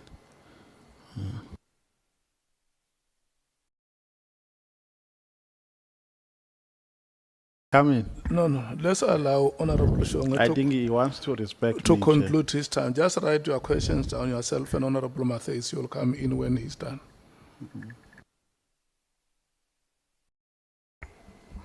all right, thank you, Chair. So I want to understand, when you say the minister can only assess you on the delegations that given to you, and you say in the past 12 months you have not done that. So does he assess you on the performances that you are, the side jobs that you are given? Are you assessed on those? Honorable member, I'm not talking about the side jobs. It says that you assist the minister. So the minister will give a responsibility. And I said, if you have read my statement, at a strategic level and support level. So I'm a member of the executive, so the responsibilities that I will be given to will be executive in nature. So you would say you are earning your salary. I didn't understand you when you talk about the ghost workers. Yes. Actually, I think I'm underpaid. Thank you. You under? Paid. Okay. Are you, Show you my are you diary. saying you are an underpaid ghost worker? I understand when you talk about the ghost, that you wanted to say I'm a ghost. I can show you. I've shown it in my diary, which I think if you can compare it with yours, you will not even come nearer to it. You know, this is the only October 1. Is that the salary? Is the diary? Or the one that you made for yourself? No. You were not here when I Okay. went through No, it. I'm I was talking- I'm asked the question, I went through it. I'm saying this notion, and I clarified it when I started, this notion that deputy ministers just earn their salaries and not do anything is not correct. And I went to all length, you know, to be able to do that. I don't know either, Chair, you want me to start again? No. I get what you're saying. Okay. My questions, I think my confusion together with South Africans is this. You said 3 days before the minister was removed, you and DP Mathale had to go and deliver a speech. Budget. The budget, I meant to say it. Thank you for that. Now, I want to question the fact that, is the president thinking of South Africans in terms where there's a wastage of money? One, you were not delegated functions. Number two, there's 2 ministers who are earning salaries with no functions. An acting minister coming from outside the cabinet, the structure of MPs and stuff like that. And another acting minister, which was Honorable Mantashe, and now the suspended minister. You guys say you took charge and you delivered. So why did the president not save money, according to you? Why did the president not save money by taking one of the two of the DPs and appoint them into being a minister if you guys can deliver and can do the function? Doesn't it also look bad on your credibility that we cannot trust you because the president doesn't trust you that you can deliver? He decided, no, I cannot take one of these two. I'll just go outside the parliament and look outside the parliament for somebody whom I can put there. And I believe that had he not done that, he would have saved money by not appointing a person who was working outside, who didn't need a job, but given that gave that person a space. I'd like to raise a point of order. Point of order. Yes, it's a point of order, Chair. Chair, we sat here and we endured Honorable Mathale, and we didn't call point of orders when she was doing exactly what Honorable Shongwe did, and I think to a certain extent, maybe Honorable Sauls. It is not fair to the witness that we expect the witness to account for the thoughts of other people. And we cannot expect the witness to be able to respond to things that are outside her purview. And I think that we should not allow that to happen, Honorable Chair. It's Point of order sustained. Let me redirect my question, Chair. Point of order, Honorable Mathale. Chair, there's a difference between asking the Deputy Minister in her experience to tell us what she thinks about something and asking whether what the other person was thinking. And our questions are on the line on what does she think or what is her interpretation of events. And that's two very different things. So it's not something to endure, Honorable Member. Yeah, that point of order is not sustained, Honorable Nomvalo. On a point of order, Chair. On a point of order, Chair. Yeah. Chair, there's absolutely nothing wrong with putting a proposition to a witness. And that does not preclude a right of a witness to give an answer to her satisfactory. The witness can say, I can't answer this one because it's not within my competency. The witness can say, I agree. The witness can say, I do not agree. So let's not want to be active on how the witnesses must answer to questions and want to prescribe questions for members. Because there is no gun that is put on the witness to say, respond like this. The witness can say, no, I can't respond because I feel that this question must be responded to by the relevant person, either by the minister or by the president. So I'm afraid, Chair, if we're going to be after each other like this, in terms of wanting to ascertain questions which are relevant or not relevant, without making a consideration of how the witnesses respond to a question, I think, Chair, we're going to defeat the whole purpose of this fact-finding process. So let's allow members to ask questions, and if a witness says, no, I can't answer, and the witness will tell you if they need your protection to say, Chair, on this one, I think I cannot answer. And the member is insisting that I must answer, even though I've made an indication that I can't answer. So please protect me. But I am protecting you, and I'm protecting the guests that we invite here, and I'm protecting the integrity of our process. We have the terms of reference that we have adopted. And furthermore, we must be consistent ourselves as honorable members. It is not kind when a member asks a question and then you expect the witness to say, no, I will not answer to this question. What we do, let's ask the questions that are framed within our terms of reference. If you need an opinion, you can say, what is your opinion on this matter? And I think it helps us to move forward. And I'm going to plead, honorable members, let's move forward and not make this a matter for a point of debate. Honorable Sauls. No, thank you, Chair. I just wanted to state that my questioning was in line with our terms of reference, for the record. Thank you. Yeah, okay. No, he says the question that he asked you was within the terms of reference. You are left with 2 Even minutes. Honorable Shongwe's question is You are in left line. with 2 minutes, Honorable Shongwe. No. When they started, we were at 39. So there was 1 minute. There was 1 minute left, and 1 minute and seconds. So I credit those seconds to a minute. So you have 2 minutes left. You are expiring at 14:46. I wish you were not an ANC member, because those questions would be 5 minutes now. But I'm joking, Chair, it's fine.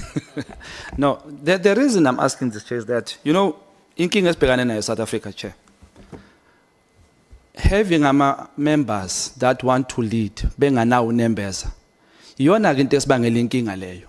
Yingakho ngibuza u-Deputy Minister, that's why I'm asking the Deputy Minister that, in her own thinking, how does she feel with this fact that, you see, I'm coming from a Davidton, in a place called, there's a Twatwa, there's Barcelona where there's no transformers of electricity and all that, and we need to save cost for those things, Chair. It's important. So now when the President decides to take a person from outside, you being appointed, you have a right to say, hey, President, I think take one of the Deputy Ministers. Kwenzakalani now? I shouldn't ask questions, Chair. Now, I was just clarifying this where I was going, because the question will be taken out of context. Yeah, bo. So I want to push that point so that it's clearly understood that Unembeza is important as a leader, Chair, that if you do take accountability and cost-saving measures, wouldn't it have been an opportunity for you to say to the President, President, before you appoint outside, please look inside, let's save money, because we're paying 5 salaries for one position. It's 5. Mantashe, Honorable Mantashe, the 2 of you, and acting and the minister. They were paid 5 salaries. We could have saved money there. Thank you, Honorable Member. Let me correct you, it's 4. Honorable Mantashe is already a Minister of Minerals and so. Are you saying when he acted, it got nothing? No. And then, one, remember the President appoint ministers, doesn't ask you whether you appoint me and not. But also secondly, while deputy ministers, we are members of the executive, but not cabinet members. The time of the honourable member is up. Honourable Mathale, you DP. wanted to ask your follow-up question. you. What is your follow-up question? I'm even scared Thank you to so ask much, now Honourable because we're Shongwe. not sustaining anything with me, Chair. Just quickly, it was just on clarity, Dr. DM. You've said you now have responsibilities, but with the new acting minister, you've been assigned responsibilities of the GBV and, am I right? But we're not done. Okay, so the question here is not about responsibilities, but more about, do you have a designated functions now, and have you received a letter for it?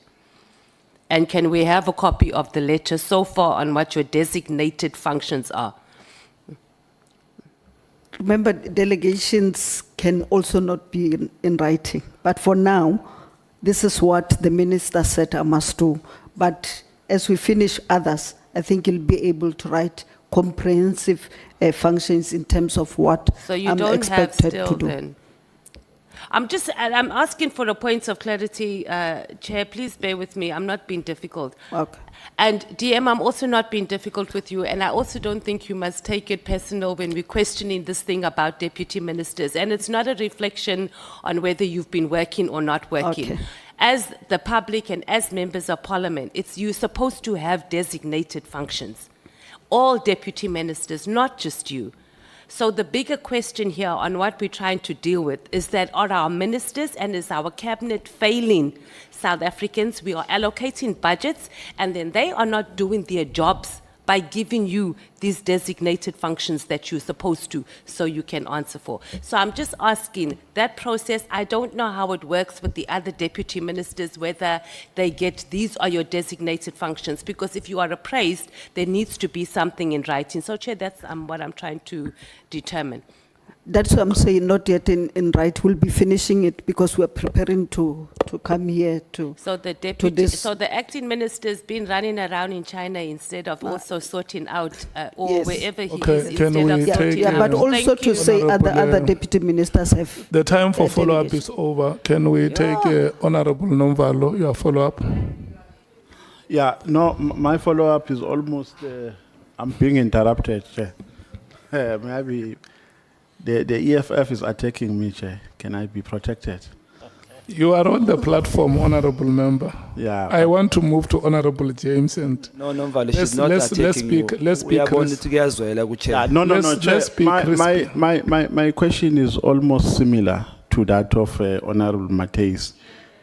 The DM, still I'm under attack, Chair. The DM has said that she will now be assessed because there are functions which have been delegated to her.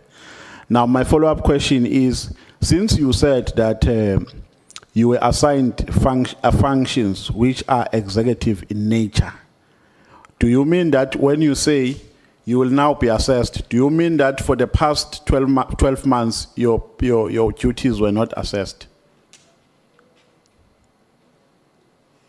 Honorable Member, I think it has been said in this committee that we don't have the delegations, but we had work that we're doing, and I showed you what I was doing and everything. Yes. So it means I would not get a bonus, but I work for people. Yeah, no, I get that, DM. But do you mean that that work that you have been assigned to has not been assessed up until today? Not yet. Oh, okay. thank you so That's much. what I needed. Honorable Sangoni. Thank you very much. Deputy Minister, is there No, anything? Chair. No. Point of order, Chair. Sorry, Honorable. I had a follow-up. My hand was up first. Oh, I was noted. Chair nodded to me. Chair, you're doing the same thing you did in the last meeting. No, it's fine. Today, I can't accept it, Chair. It's okay, Honorable Sol. My apologies. You are right. Your hand was up before Honorable Sangoni. May we start with you? Thank you, Chair. Honorable Doctor, just for clarity, I understood you to say that even though there was not delegations, but you have at least 2 delegated responsibilities. So you are a deputy minister with at least 2 delegated responsibilities, correct? Can I clarify? I'm saying with the current acting minister, the 2, with the current. Yes, but as we sit here now, we Yes, can say you yes, are a deputy minister yes. with formally delegated 2, responsibilities. yes, 2 and of them. we're not done. When we finish this process, because we're preparing this, we had to really take you serious and prepare and come and do statement, and others were going to finish the rest. He will come, I think, tomorrow also to say Yeah, but how he's going to for do it. now it's 2. Yes, for now it's 2. Thank you, Honorable And I can say them, or No, it's fine. Nobody asked which are those, but you have said them. It's gender and integrated what. Honorable Sangoni. My follow-up, Chair. Deputy Minister, are you appointed in terms of the Public Service Act or the Constitution, Section 9 that you indicated? thank you very much, Honorable. I'm appointed in terms of the constitution of this Thank country. you. Now, DM, in the Constitution or any other law that you know of, is there anything that requires you to have a performance assessment? No. Thank you. Thank you, Chair. Okay, thank you. Okay. Is there any member who still wants to ask a question before we go to Honorable James? ANC, is there any member who wants to ask a question before we go to Honorable James? MKP, Is there any member who wants to ask a follow-up question before we go to Honorable James? Okay. Yeah. So in the event where, Chair, the follow-up comes after that follow-up question, the last one. Now, in the events where there is a designated performance plan, deputy ministers are assessed, right? It's a normal practice that their performance is assessed. It has been established. I'm saying in the event where the delegation of functions has been made on time, their performance is assessed. Is that correct? Yes.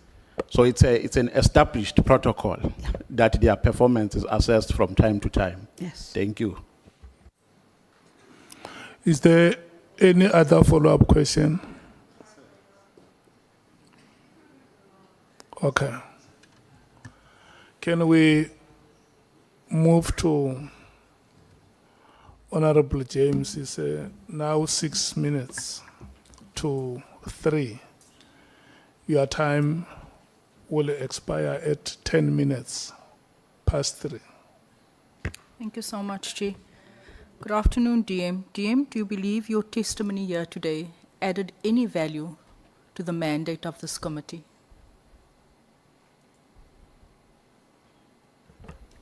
Good afternoon, Honorable James. Surely, yes, you have.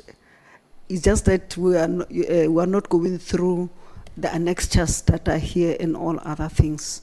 Yeah, I think it has added value.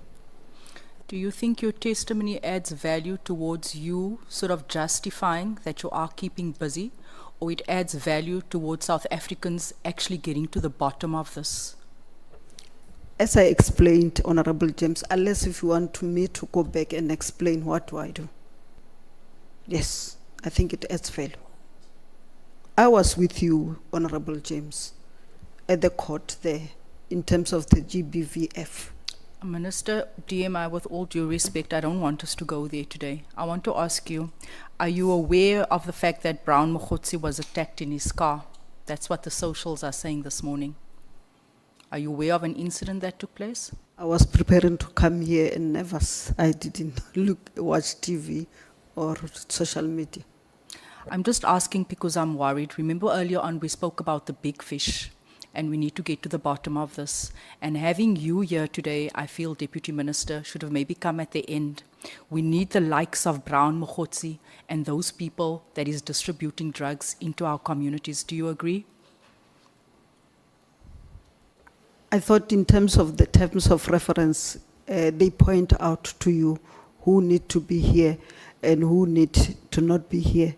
And I hope, Honorable James, you are not saying because I'm not a small fish, I'm a tadpole. No, I'm not saying anything. This is actually a very serious matter because you know what, sitting here, hailing from a community, just this weekend, 9 people were gunned down in Reiche Park. Mothers were shot, assassinated in their heads. The people that are embroiled in this should have been on the scene, assisting our communities and ridding our communities of crime. Minister, you have continuously here today, you have shown us your busy diary and showed us that every day there's something in there. Do you think, would you agree with me that when you don't have a coordinated approach towards a certain goal, you can just be keeping busy doing absolutely nothing and there's no impact for South Africans on the ground? So do you agree with me that keeping busy does not necessarily translate to an impact that will favorably respond to South Africans in terms of the crime patterns unfolding in our communities? I think it depends what you mean. I'm saying, Minister, when you say you are busy, I'm saying, DM, that when you have a deputy minister, the three of you in my thinking should be working hand in hand, hand in glove towards resolving the crime issues that our country is experiencing. We have you having a full diary. We have the other deputy minister saying that he doesn't have a job, he doesn't have work to do, and we have the minister in cahoots with alleged criminals. Does that move this country forward? That is what South Africans are seeing right now. the disconnect between three people that's meant to be working in a coordinated approach. I can't respond to that, honorable member. All I'm asking, a DM, you are a well-learned person.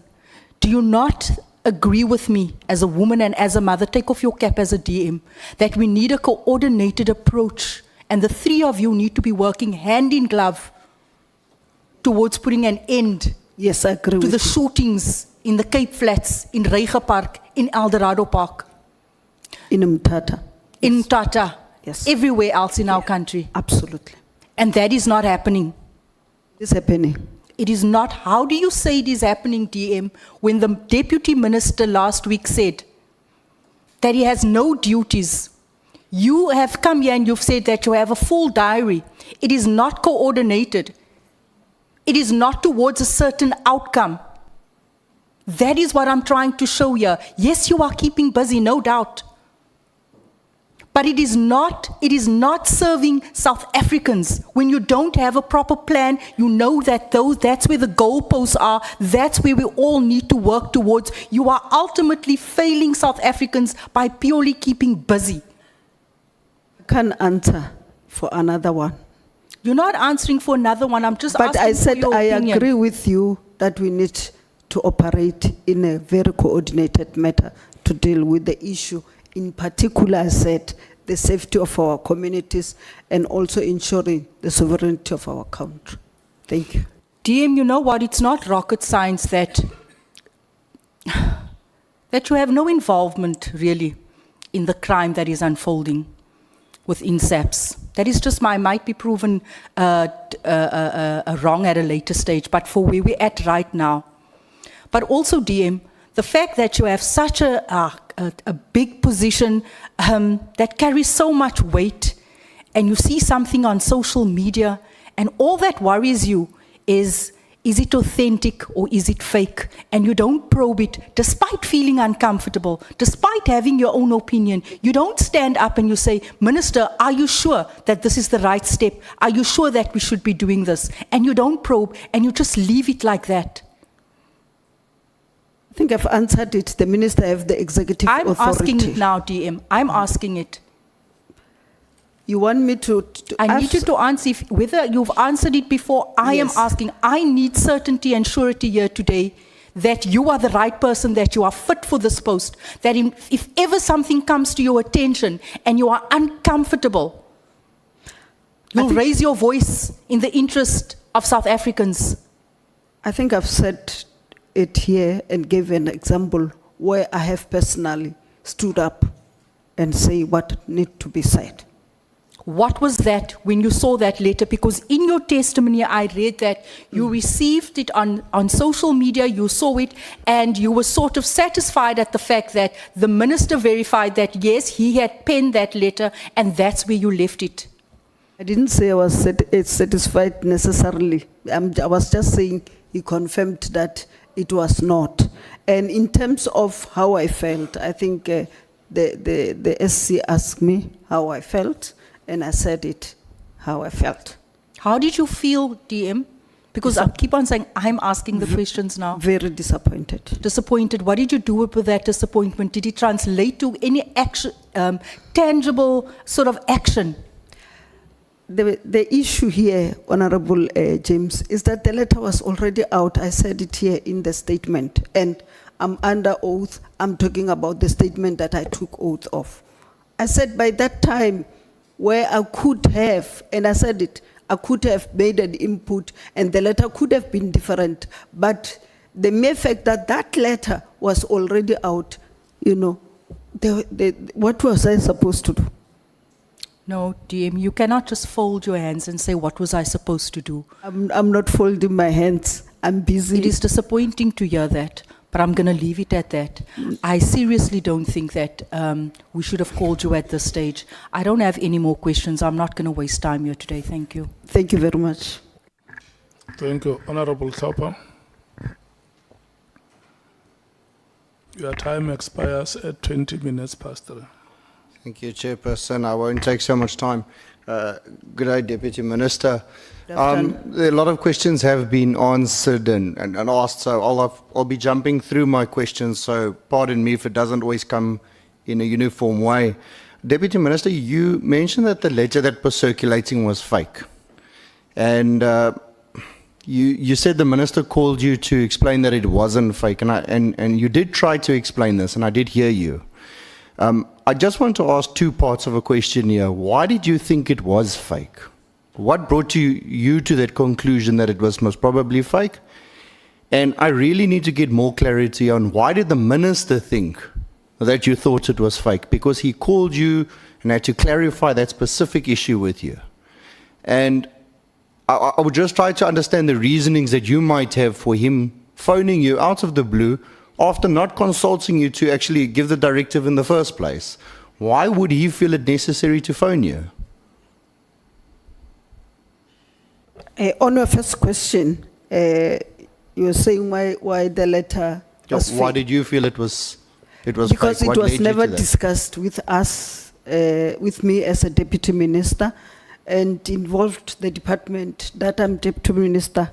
And, then I thought it was just like all these fake things going on, misinformation things going on and everything. So that's why I thought it cannot. The second one, the reason why, I think the minister was here, he explained to this committee why he had to take that decision, and then I was listening very carefully as you were explaining to him, or probing why did he take such a decision on the 31st and then all others.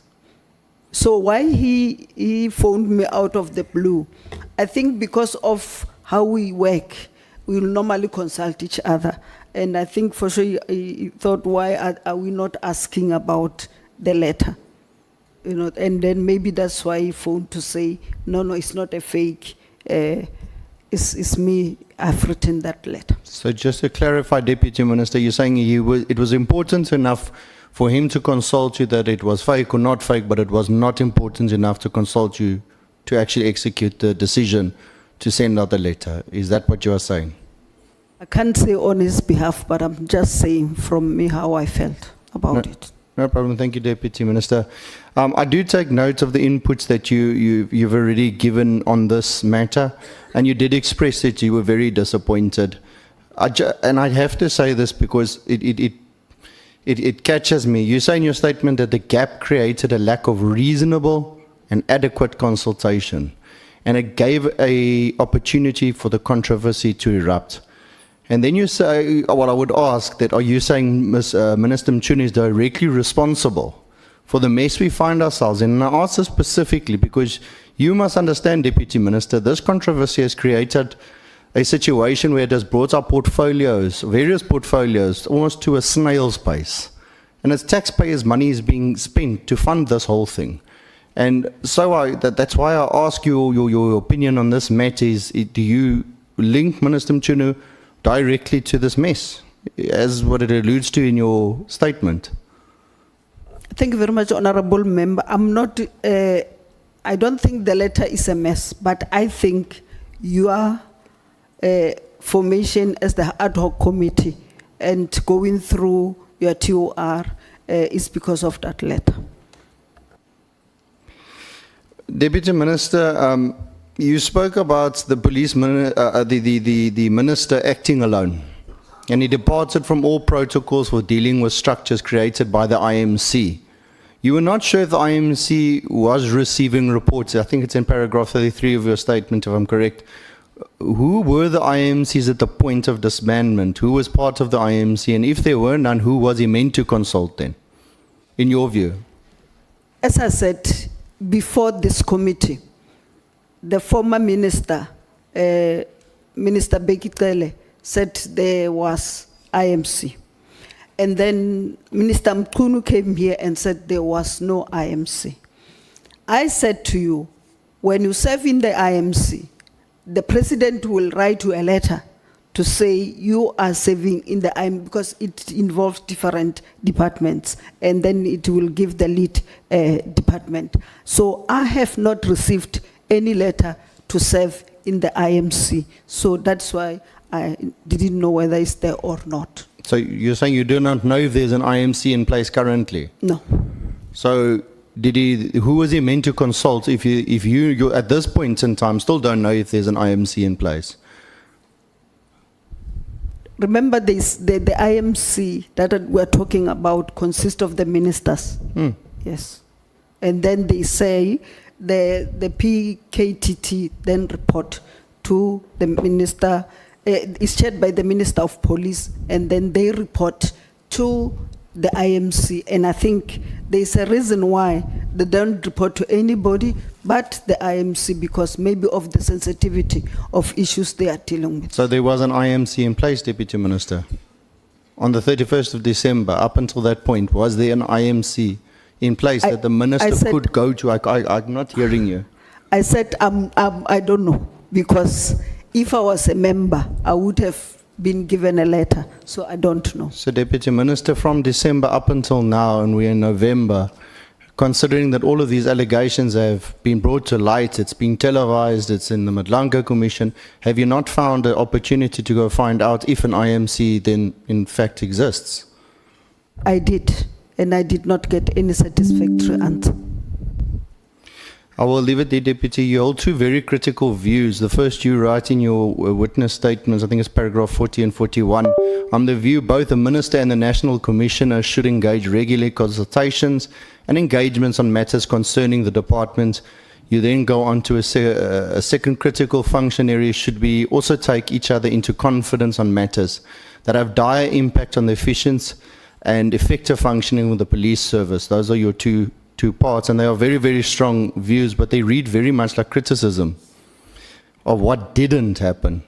Deputy Minister, do you believe, and I ask you in your possible limited knowledge of the matter, that Minister Mkhwanazi actually engaged with the National Commissioner in regular consultations in 2024 from becoming Minister? As I said, we had a meeting where we suggested it, and then it was going on. Even now, and I even gave an example, when we go to a portfolio committee or a standing committee, the National Commissioner, as the head of the administration, then will get the right head to prepare the report, and we prepare together and go through them. So when we come to the portfolio or the standing committee, all of us are on the same page. So yes, they work together very well. So they were consulting. Deputy Minister, then do you know if the Minister and the National Commissioner consulted specifically on the disbandment of the task team? If they were in such consultations, as you say, were you present at any meeting? Did you hear anything? Do you know of anything? They were consulting each other. On the PKTT disbandment? Yes. So do you stand that he closed the PKTT on his own volition, or do you feel that he had consulted then? I think the issue, they've consulted each other. I think what suppressed all of us, and what you must help us as the committee to get to this, is why then the letter was written on the 31st. I think that's a reason for my questioning, Deputy Minister, because I'm trying to get to that point, because we hear on one hand nobody was consulted, and the next very next instance you hear somebody was consulted. So we keep getting contradictory answers to very specific questions, and these very specific questions are easy. Was there or was there not consultation? Is there or is there not an IMC in place? So on one hand you say there is, on one hand you say there isn't. On one hand we're saying the Minister must consult the IMC, and on the one hand we don't even know if there's one in place. And that makes the whole process difficult if we're trying to find out, and nobody, including the Deputy Ministers, the previous Ministers, can actually come with an answer. Deputy Minister, I think if you're unsure about this consultation process on this PKTT specifically, or that you're not sure about any of those type of consultations, I would say that it's quite a stark contrast to your strong views that you hold, the first critical views that I read to you about the engagements and the efficient and effective functioning of the police service, of those two, I would say, bodies working together, the Minister and the National Commissioner. And I think I will pause there, Chairperson. I wouldn't want to waste time, and I thank you for your answers, Deputy Minister. Can I clarify that because we can't just leave it like that as if... You're more than welcome. I said this because in terms of the letters, I think this should have happened. My strong views to consult each other and work together. Okay, thank you so much. We are going to break for 15 minutes. We come back at past. When we come back, it's Honorable Sangoni, Honorable Skosana, Honorable Cameron, and the last is Honorable Mngango, in that order. Thank you so much. 20 minutes each. Thank you.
Thanks very much, honorable members. Welcome, Honorable Diane Kola-Barnett, Honorable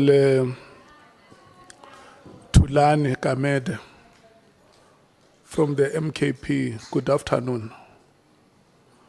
Good afternoon, Honorable Kamede. Good afternoon, Chairperson. Thank you so much.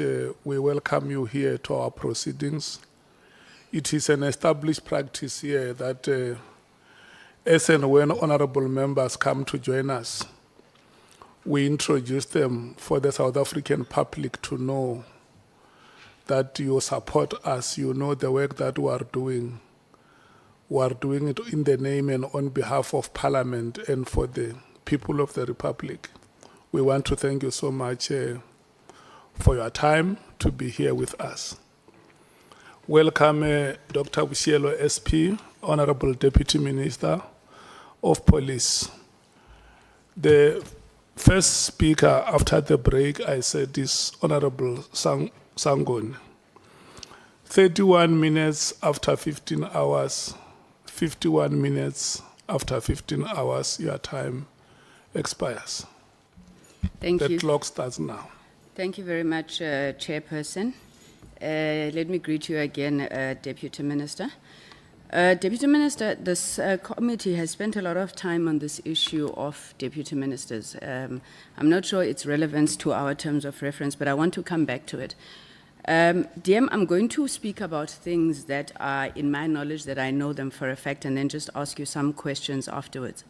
So in the portfolio committees that we oversee, for example, part of the presidency, I know that DM Nhlanhla, she is delegated Operation Vulindlela, the Presidential Youth Employment Initiative and Stats SA.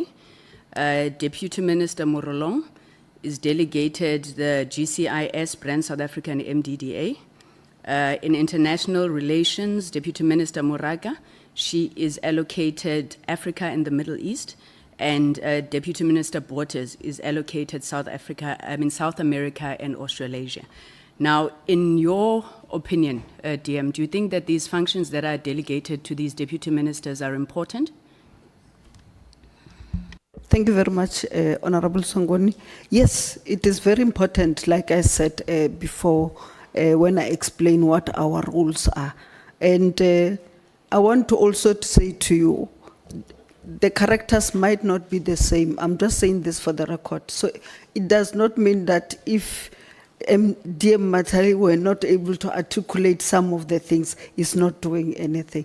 And that we're not working as a team with the minister. The three of us, actually they were calling us the triplets because most of the two were doing together. So we must not have an impression that DM Mathale, because he did not answer the question what he do every day when he wake up, and the minister were not working together, or DM Mathale is not. And then with the cartoons that are going there, and that is a ghost worker and not earning his salary. Thank you very much.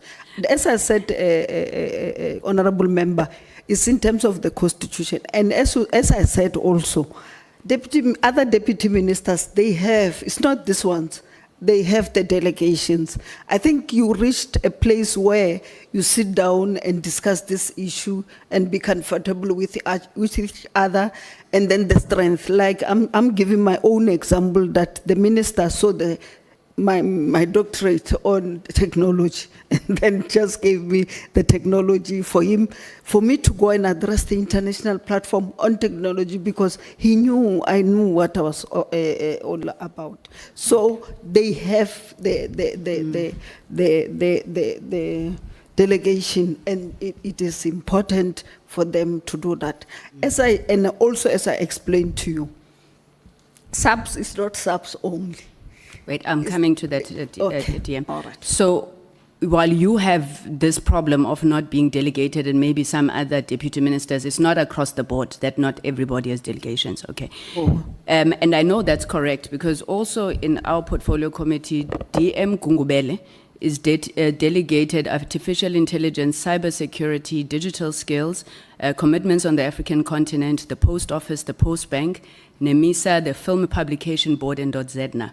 Now his minister, Minister Mkhwanazi, looks after the department, the SABC, Centec, Broadband Infraco, ICASA, CETA, USASA, Telcom, and then the rest of the sector. Now, do you think that Minister Mkhwanazi could do all of this alone, still do cabinet committees, still do international engagements if he didn't have a deputy minister? Never. Let's be honest, honorable member. You will never have. Actually, I'm scared when you spoke about all those responsibilities because we're going into the digital stage where South Africa must be able to catch up. We are behind. So if the two of them have to do it, honestly, I don't think they will be able to do justice to it. I thought maybe they must have another DM, but it's not up to me. It's the minister's one. So, yeah, that will be my response. So DM are not useless? They are very, very useful. Okay. It's just that people would want to portray DMs as being useless because they ask one DM what you do when you wake up and could not give an answer. Then they said, then you see, and the chair did not even protect us when they even call us small fishes. That's why I am upfront even saying, I'm not a small fish, I'm a tadpole, but my qualifications really talk for me and what I do. Thank Very you. educated tadpole. I apologize. Educated. Deputy Minister, so on the issue of working together, and I want to come to this thing that all of you are just fluffing about, you have no coordination, no vision. Am I correct that you have the National Development Plan, you have the medium-term framework, you have the strategic plan of the department, and you also have the strategy that you raised here of the integrated violence? Now, are you not all working together in fulfillment of that vision in a coordinated manner, DM? I just want to be specific also to show you in my what I said about it. We work as a team, like you're saying. I said, it's here. That SAPS consists of SAPS, DPCI, which is the Hawks, and the 3 entities. And as a result, sometimes I will deal with the Civilian Secretariat or CIRA, or I pitch, the minister deal with the SAPS, and then DM Mathale will deal with DCIP and what. So that's why I even said, when we go to portfolios or anywhere, we, together with the National Commissioner and his team, would come together and prepare together on that one. And then what we present to the committees, the standing committee, is a joint effort of all of us and the same understanding. So this issue that, because we have this particular problem that we're dealing with, we are not working together and people are not working, the minister was what, and then we might not be articulate like all of us, and that's what we supplement each other in terms of the leadership. I might be able to articulate, dear Mathale might not be able to articulate, but it doesn't mean he's just a ghost and not doing anything. I don't think it's really, really fair. Thank you very much, Honorable Member. Thanks, Arnold. I want to come to this issue of ghosts. Ne? So there's an impression that's created here that you sit in meetings all the time, and that means that you are not working. You heard that, right? Okay. Yes, I so heard do it. you think that it is correct, for example, to say Honorable Shongwe, who's sitting in meetings in the morning until late in this ad hoc committee for 3 months, is it fair to say that Honorable Shongwe is not working? That's what the Honorable Member wanted to say, because I was fair enough to say I serve in the JCPS cluster. I serve in the Economic Sector Investment and Employment and Infrastructure Development Committee and all joints. I'm also the champion of the DDM in Kangala and all other things. And if you don't call this work, it's something else. But also, as part of this, we come to the portfolio committee as I said, is 5 divisions. So you present 5 annual reports, 5 strategic plans, 5 APPs, 5 quarterly reports, and all those kind of things. And you can just understand how many meetings we had. So our chairperson, fortunately, is in this committee. He'll be able to explain that there was never a time where we did not come and present, as requested by the Constitution, that we must be accountable to Parliament. So you can't say sitting in portfolio committees we are not working. We are ghost workers. That is why I wanted to clarify it, and I think it is unfair, and I thought the chair would have protected dear Mathale on that one. Thank you, Chair. Honorable Sangweni, just a second. Please replace Honorable Shongo with Honorable Nhlanhla and say, the chair who sits here the whole day, is it fair to say he's not working? Thank you. Thank you, Chair. I'll actually replace Honorable Shongwe with members of Parliament. Thank you, Chair. Chairperson, Honorable Dear, my last question on this matter, and you heard that you were told that you can choose to say that you won't respond, they must ask the relevant person, but I'm asking your opinion. Do you think, in your opinion, Honorable Deputy Minister, that when Mr. Zuma, who's the president of the MK, appoints deputy presidents in his party, do you think he consults his members and says, no, maybe take this one, leave this one? On a point of order, Chair? Yes. Chair, you have established a norm here through a point of order which has been raised by Honorable Sangweni. You sustained it. She said it's unfair to ask from witnesses questions to which they do not have answers, because such questions must be asked from the relevant people who made such decisions. And you correctly sustained the order by saying it was unfair for Honorable Shongwe to ask the witness the question he was asking. So the same member, Chair, who made that order, who raised that order, again is falling on the same trap. So we're just appealing for consistency, nothing else. Thank you, Honorable Nomvalo.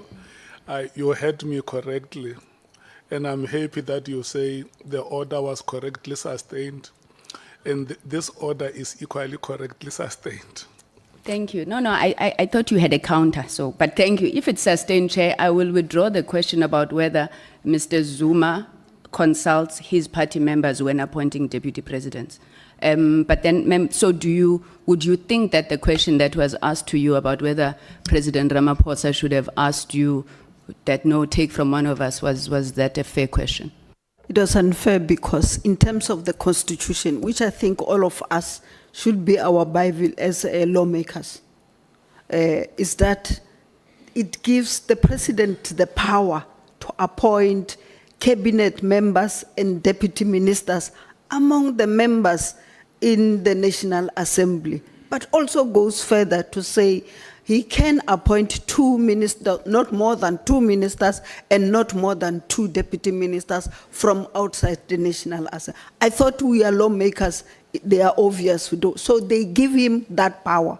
So that's why I said, I can go and say, why do you not appoint me on this one? And also the other thing I want to clarify, members or deputy ministers, in terms of the Constitution that I'm talking about, deputy ministers can't act as ministers. Only a cabinet minister can act as ministers. That's in the Constitution. So if we want to make deputy ministers to act as ministers, you are lawmakers, you can change the Constitution. But in terms of the Constitution, deputy ministers can act as ministers. That is why they have to bring another minister who's Minister Mantashe to assist in this regard. Thank you, Chairperson. I have no further questions. Thank you, Honorable Deputy Minister. Thank you very much, Honorable Member. Thank you so much. The next speaker is Honorable Skosana 15:44. Your time ends at 5 minutes past 16 hours. Thank you, Chair, and good afternoon to the Deputy Minister. Afternoon. The good thing, Chair, is that I sit in the committee of the Police Portfolio Committee. As I said once again, that I was not parachuted. At least I know the things which are happening in that department. Now, I'm going to start by saying there's internal systems which were not followed by the minister. It's a fact. That the issue of the delegations which were not given to our 2 deputy ministers is a fact. I'm not sure whether the deputy minister agree with me with that. That the fact of the matter is that the minister failed to delegate powers to you and Deputy Minister Mathale. It's a fact, am I right? Now we know, South Africans knows now that you had no delegation. Yes, we don't have any delegation. Yes. It's a fact. Now, the new minister has done so within two months, am I right? So you are right. Now, I don't think that someone has said that you were not working. The issue of course, the issue and that. The fact of the matter is that, as we agree now, that you were not given any task. Besides that, I said to the Deputy Mathale that you were moonlighting. You'll find there's nurses here, by profession they are nurses, but they have been called at Velges, the other time, Jacaranda, because they are nurses by profession. Now, I understand, we are in politics as well, that sometimes Honorable Sangoni, sometimes, now invoked other departments that this one works, you went that. It is unnecessary. There we are talking about the police here. Nothing else. We've got 2 deputy ministers, Honorable Sangweni, which are witnesses. We don't have communications. We don't have any other department before us. Those will account at the portfolio committee where they belong. Now, let's start now at Deputy Minister, because we work well in the department. Address the chair. Oh, Chair, sorry, yeah. Thank you, Chair. Forget about honorable members. Yeah, no, thank you, Chair. I think the message is clear. Address the chairperson. Yeah.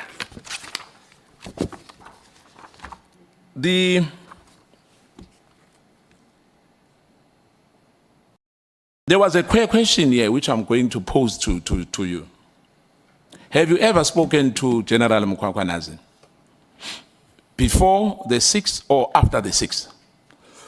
Yes, I've spoken to General Mkhwanazi like all other 9 provincial commissioners, the DNCs, the divisional commissioners, including the national commissioner himself.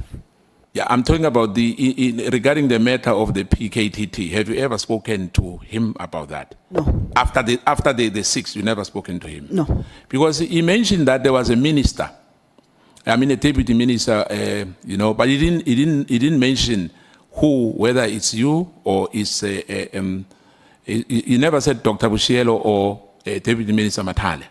So you say it was not you? You were not here. We discussed the issue. It was me, and we finished the issue.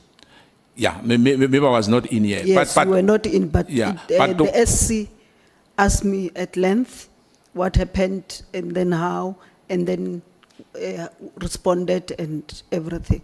Unless if you want me to start from scratch. No, maybe to summarize, what was discussed between you and General Mkhwanazi?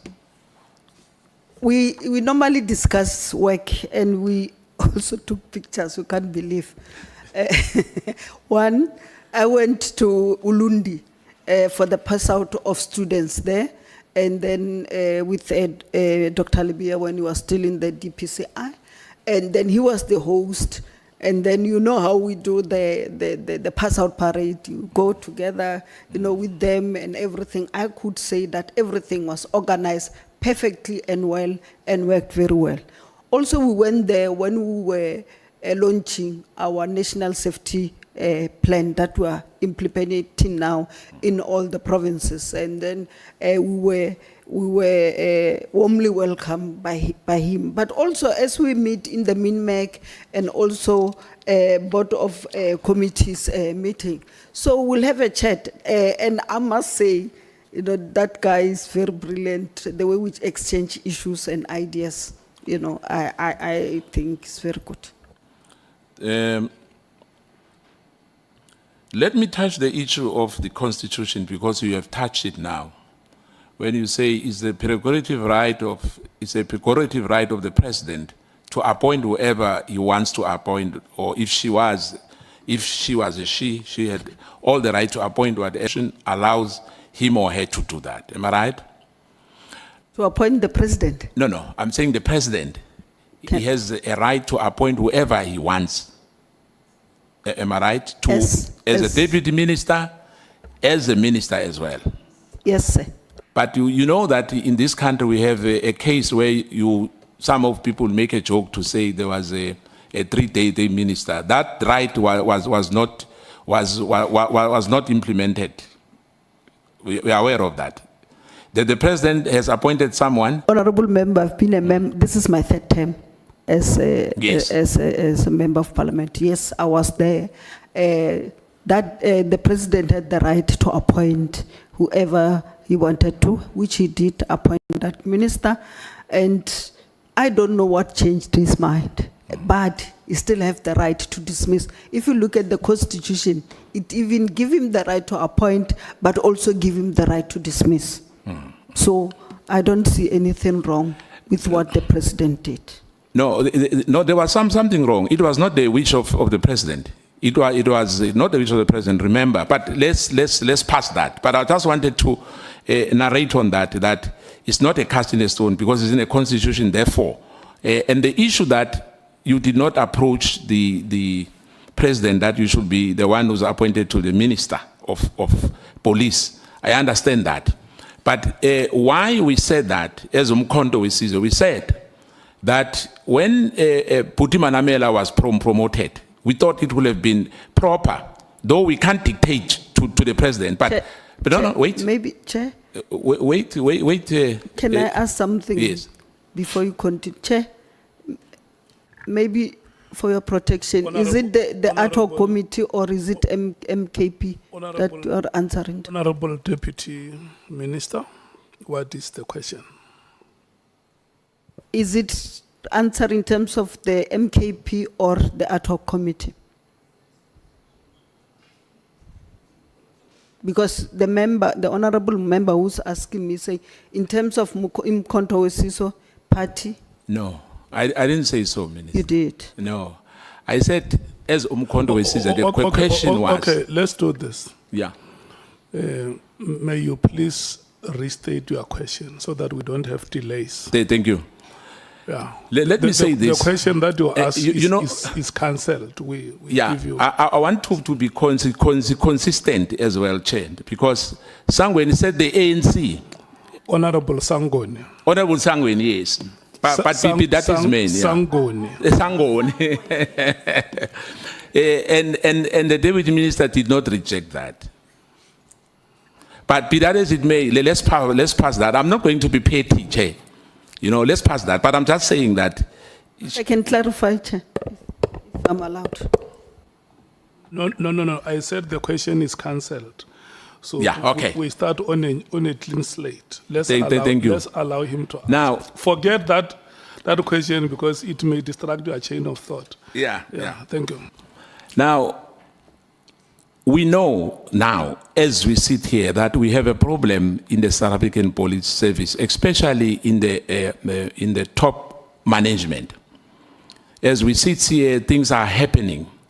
We have acting DNCs, if I'm right. In your view, is that the way how we should run the department? If you can just elaborate a little bit about the acting DNC. You know what I'm saying? We have deputy national commissioners. 2 of them are acting. is that proper for the department of that magnitude to have this crisis which we have? Unless the Deputy Minister says there's no crisis. In my view, I think we have a crisis in the department. I respect your view, but I'm saying, no, it is not desirable. Actually, I said it, that our systems should be able to say, Polly Boshielo, in 6 months' time, you'll be 60 because their retirement is 60, and then you'll be out of the system. Then automatically a process must kick in where you want a person who's going to replace Polly Boshielo when he leaves on the 31st. Polly Boshielo will start on the 1st. So there should not be any vacancy if the posts are budgeted for and they have the budget. Now,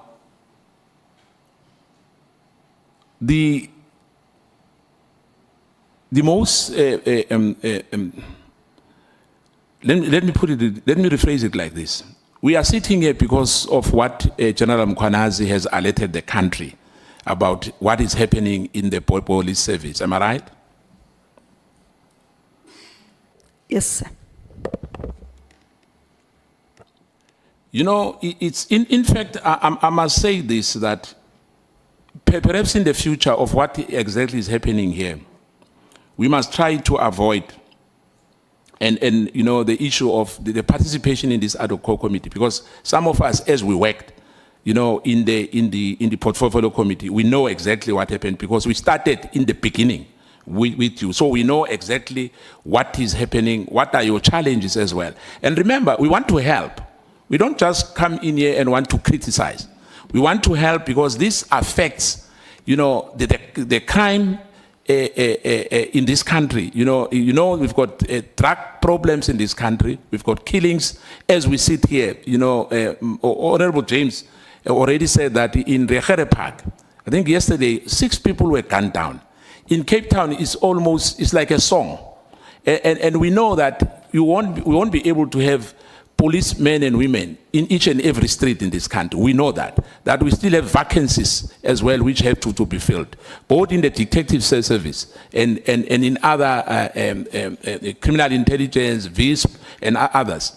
In your view, what do you think should happen going forward, just to make sure that the integrity of the police service is maintained and we have the confidence of even internationally as well, because as we sit here, our image is battered. Thank you very much, Honorable Member. If I can take you to number 48, where I said the work of this ad hoc committee must lead to the subs that is not only effective, but is trusted. Based on the evidence that have been presented before you by the Minister, the National Commissioner, the DNC, and the Provincial Commissioner, I believe that trust will be built on 3 pillars. The first one, the pillar of lawful process. Second one, the pillar of internal accountability. And the third one, the pillar of external oversight. You know, my only worry, DM, is that the minister, it looks like he was working on silos.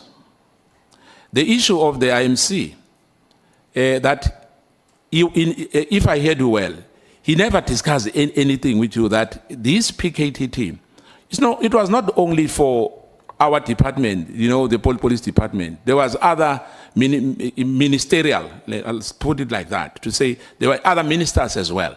But as well, they were not consulted. Am I right? We know now, yes. The minister was here. You asked the question, yes, and he responded. So, no, what I want to find out from you, that he never discussed anything with you when it comes to PKTT. PKTT or the IMC? No, the PKTT. I'm talking about the PKTT before I go to the IMC. Yes. As I said, we did not discuss it. We discussed it when we were doing the organogram. Yes. The organizational structure. And then on the 5th of March, when we went to the portfolio that we're in, remember it was on the program. Yes. The 3, the crime intelligence report, the KPTT, and also what Lieutenant Mkhwanazi said on Police Day, 2025 Police Day. So that's when I then realized what is it all about, the background, its successes and everything. Thank you. Yeah, why I'm asking that, DM, is that if I heard you well earlier, you said, you know, you were in the border, you were deployed in Northern Cape, Northwest, and Limpopo. Then you were doing some in the border. When you came back, you know, you bought some fireworks, you know, and ibrainyana of some kind. And you were shocked. You thought it's a fake, am I right, if I remember well? You thought that letter was a fake because social media, there's a lot of fake news anyway nowadays. But you were shocked that it was real, that the letter was issued by the minister. I'm not sure whether, perhaps it's not like, I think consultation as well, as I work with my colleagues. Obviously, if I have to issue a serious matter like that, I mean, the respect which was supposed to be confined to you between yourself and the other deputy by the minister was essential in this matter. Do you agree on that? I just want to go straight to that question, as you said. And then we said, I said, is it? I think you want number 46, where you said this meeting allowed me, I'm not sure, when maybe? you phoned me, 46. Page 17. No, it's conclusion, page 17. Because There's somewhere where I was asked, remember we asked these questions, it will be a topic so that I'm accurate and not wish, oh, it's number 11, page 11. I said, like you said, that I became aware of the letter and then thought it was fake until it was done. If you can go to 27, I said, in my view, respective view, not anybody's view, whether Yes. right or what, I believe that the letter could have been handled differently because of its sensitivity. Consultation with relevant stakeholders could have been preceded the writing of the letter.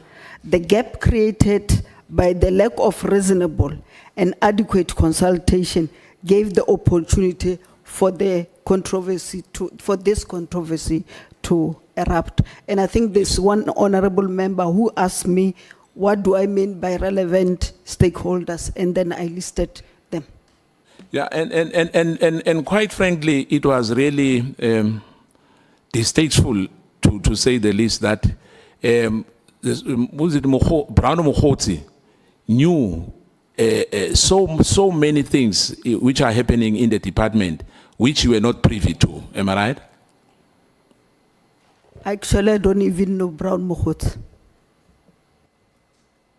I remember you said that, but what I'm saying, we are concerned that the matters which were supposed to be known by the two DMs was the person who was privy to the information. Why is the minister was your colleague?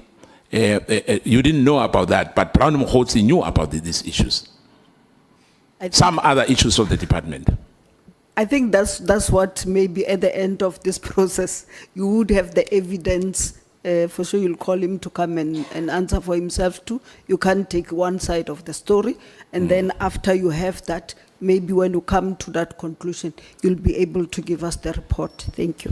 Yeah, in fact, Chair, why I'm saying all this is because the DM says this on number 4, page 17, number 46, this meeting allowed me to have an understanding of the operations of the PKTT because I had not been privy to its operations and reports. So, in other words, there were a lot of issues which were happening which we were not privy to. Am I right? Yes, remember we just came in. Yeah, but what I'm trying to say, remember you almost have 12 months, am I right? 13 to 12 months working with the minister. Yeah, but it's like between, maybe you July. can't count July and December. Oh, okay. But in your view, when I conclude, or perhaps you know the question will be that the decision is not yours, that I know. But in your view of whatever happened, or what you heard in the Ad Hoc Committee at the Nhlanhla Commission as well, and from the minister when he was sitting with us here, do you think it would be proper for the minister to be, because it's suspended, to be reinstated? I know it's a very difficult question, you know, it depends on the president. It's not suspended. It's special leave. Yes. Remember, there was that. We are in court. You must remember that. We are still in court on that matter. That the issue of special leave then changed to, there's another word which they use, SIM. There was the issue of special leave. Then there was the issue of, remember, the leave. When you go on special leave, you ask for, am I right? That is a legal question. I agree. I have 31 qualifications. One of them is not law. Yeah. I did not do law. So it will be more on people who can interpret the law. Honorable DM, the time of the honorable member has expired. I thank you, Chair. Thank you so much. Can we take Honorable Cameron? Is your hand up, Honorable Mathale?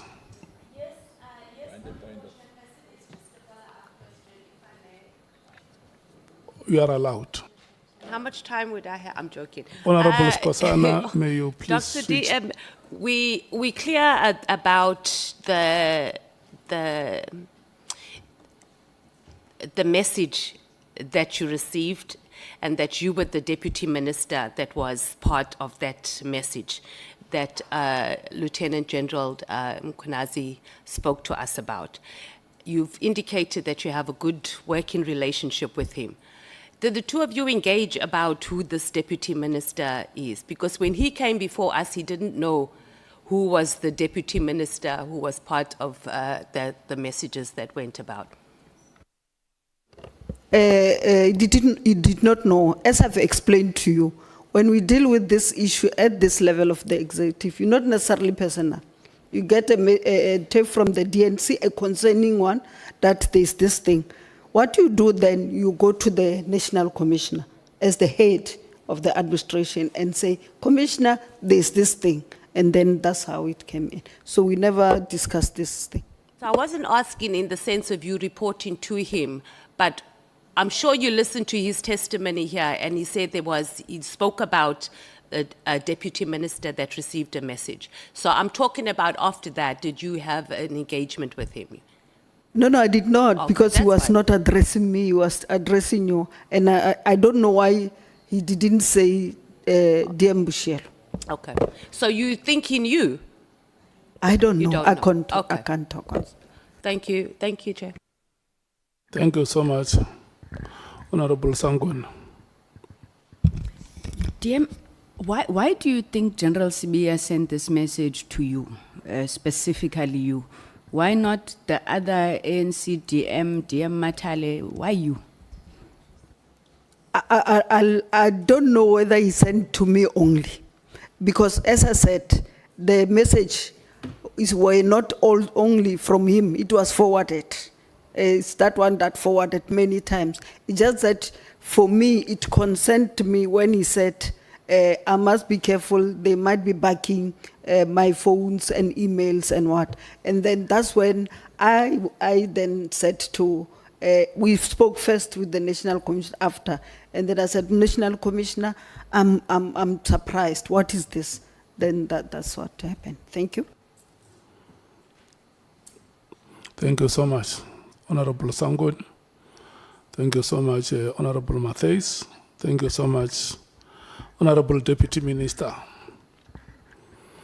Honorable Cameron, let me set your time. 9 minutes past 4, 29 minutes after 4, your time expires. Thank you, Chair. Thank you, Chair. Let me just sit forward a bit. DM, DM, I'm going to jump straight into it. With regards to a lot of information that has come forward regarding relationships between senior South African Police Service members and the likes of persons like Cat Nhlanhla, etc. Someone like Mr. Nhlanhla who also seems to have received tenders and so on, like the Medicare 24 contract. I'm going to touch on that again now. From your position in the ministry, did you at any time notice anything strange regarding relationships with a Cat Nhlanhla or a Brown Mkhwanazi? I know you've already said today that you don't know them, so I'm not insinuating that. But did you pick up anything strange? If so, what was it? And do you think that their involvement, or what we've heard so far, let's say alleged involvement, in any way influenced disciplinary action against senior members? Thank you very much, Honorable Chairperson. The first one, as I said, I don't know Cat Nhlanhla, I don't know Brown. I heard them when they were spoken in this Ad Hoc Committee.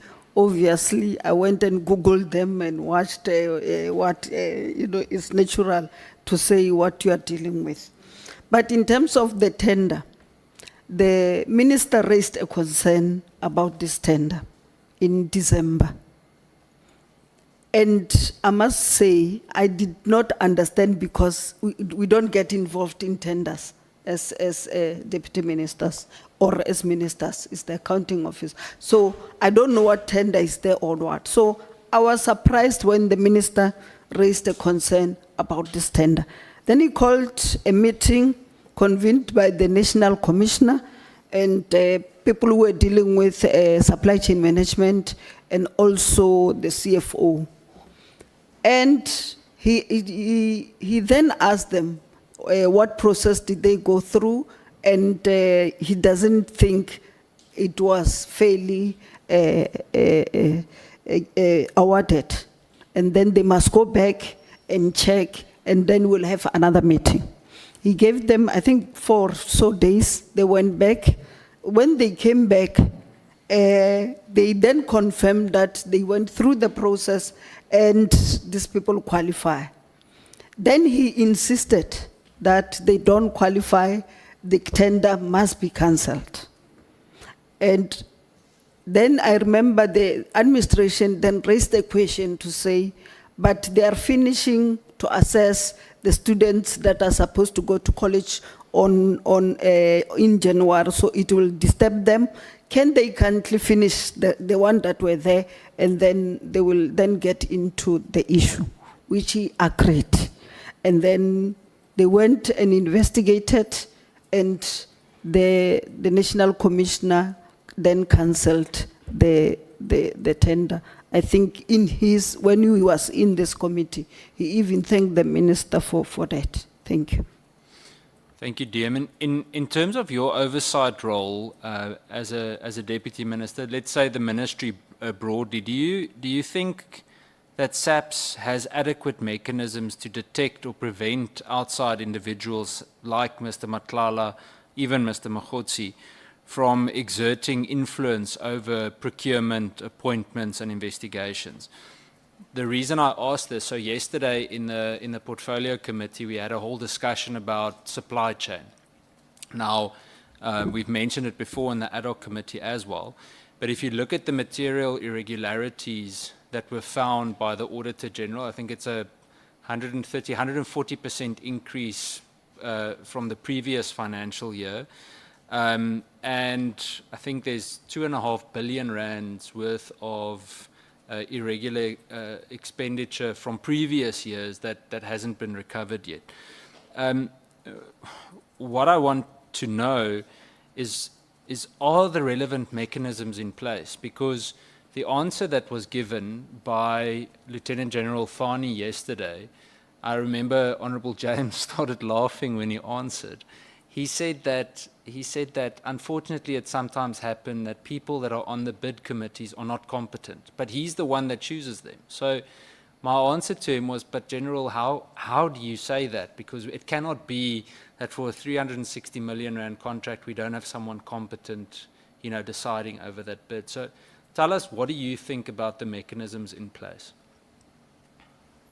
I will still repeat again, but also directly answer you that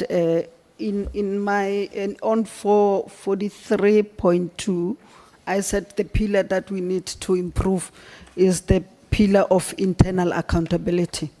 In terms of the internal, the tenders and the supply chain management, one, remember you are dealing with human factors, and then they will always have that temptation to do things that they are not supposed to do.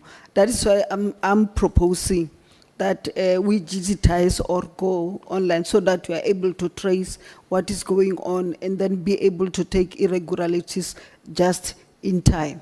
Secondly, they must be vetted. You know, and maybe I stole somewhere in Polokwane, and then I'm now in the police, I'll do the same, and all other things. So I must be thoroughly vetted, especially if I'm going to work with the budget, that big budget of the SAPS. You need people who are credible and who will not be influenced by this issue. The third one, I'll still go back to the priorities of this government, the third one, where we want to build a professional, ethical, and democratic public service. So you need people who are ethical and honest in the supply chain management. But also what would help also, I think they must be rotated. You don't put a person there for a long time such that he even know how to circumvent the systems that are there. But I'm also disappointed that the Risk Management Committee did not pick up some of the things that you are saying. I was supposed to be in the meeting, but of course I have to prepare to be here. And the second one, what did the internal audit committee also not pick some of the issues back? So as I'm saying this, these are some of the things that I have noticed them, but because there's this process coming in, we should be able to reset the button with also the recommendation from yourself. So it's not a question that I wrote down, but when you answered now, you said that we need to make sure that people are vetted, and you said that it was something along the line of we need people with integrity in supply chain, honest people in supply chain. If you look at supply chain at the moment in the police, and the reason why I mention supply chain so much in the procurement process is because of the whole Nhlanhla Medicare 24 thing, and it fits in the terms of reference. How would you, from your side, explain the fact that we currently have a divisional commissioner of supply chain management that himself was implicated in a previous SIU investigation? You're aware of the Red Roses company and the PPE and so on. Are you aware of any steps by Minister Nkunu to address that? Because it's one thing to vet the people that we do business with, but it's a problem when the people doing the business aren't vetted either. Yes, I'm aware about it. He brought it to our attention, and then a meeting was called with the National Commissioner, and the matter is, as you said, is in the report. And the minister raised a concern that why is this person here when there is this thing that have to be there. I'm not sure whether the National Commissioner was able to investigate and give the minister the report, or where is it? But the minister, yes, we picked it up, we discussed it, and rightly so, the minister can investigate it. Is the National Commissioner that was supposed to do that. Thank you, DM. DM, I've got 2 or 3 last questions. With regards to the Medicare 24 contract, there were obviously a whole lot of serious allegations that came from it. And specifically the irregular procurement process and the relevant costs. And again, you can address it from your point of view in the ministry. When you first became aware of it, I know you said that the minister gave the instruction and so on, but was there anything else that was done to zoom in on this? In other words, to determine who made the choice, who signed on the dotted line for them to come in? Because if I'm not mistaken, and excuse me for asking the other members of the police committee, of whom I only see one here now, 2, is that the Auditor General indicated that the Medicare contract was actually part of this last year's financial year's irregular expenditure. So what I want to understand is that there's someone at the moment, a few people sitting in SAP's management that signed off on it, not having gone through the correct process, as the Auditor General has shown us. What else was done to get to the bottom of this, to address those individuals? That's what I'm saying. The minister was very particular about this tender, and his belief, and very strongly so, that it was not awarded correctly, and he also demanded that it be cancelled. And then he was able to show why this process was not. Because, as I said, we had a first meeting with the National Commissioner and then with the supply chain people, and give them time, because when they responded, like you said, as a normal being, they responded that they went through the processes and they believed that he deserved to be awarded the tender. But the minister was of the view that that was not correct, and they should go back and then come back again to assure him that it was done correctly. So when they came back, they still said they went through the process, but the minister could not hear any of it, and then he then said it must be cancelled. That's when they pleaded that they finished the remaining one, and it was done. In terms of action taken against these officials that have done this, I've not had a report from the National Commissioner. Thank you.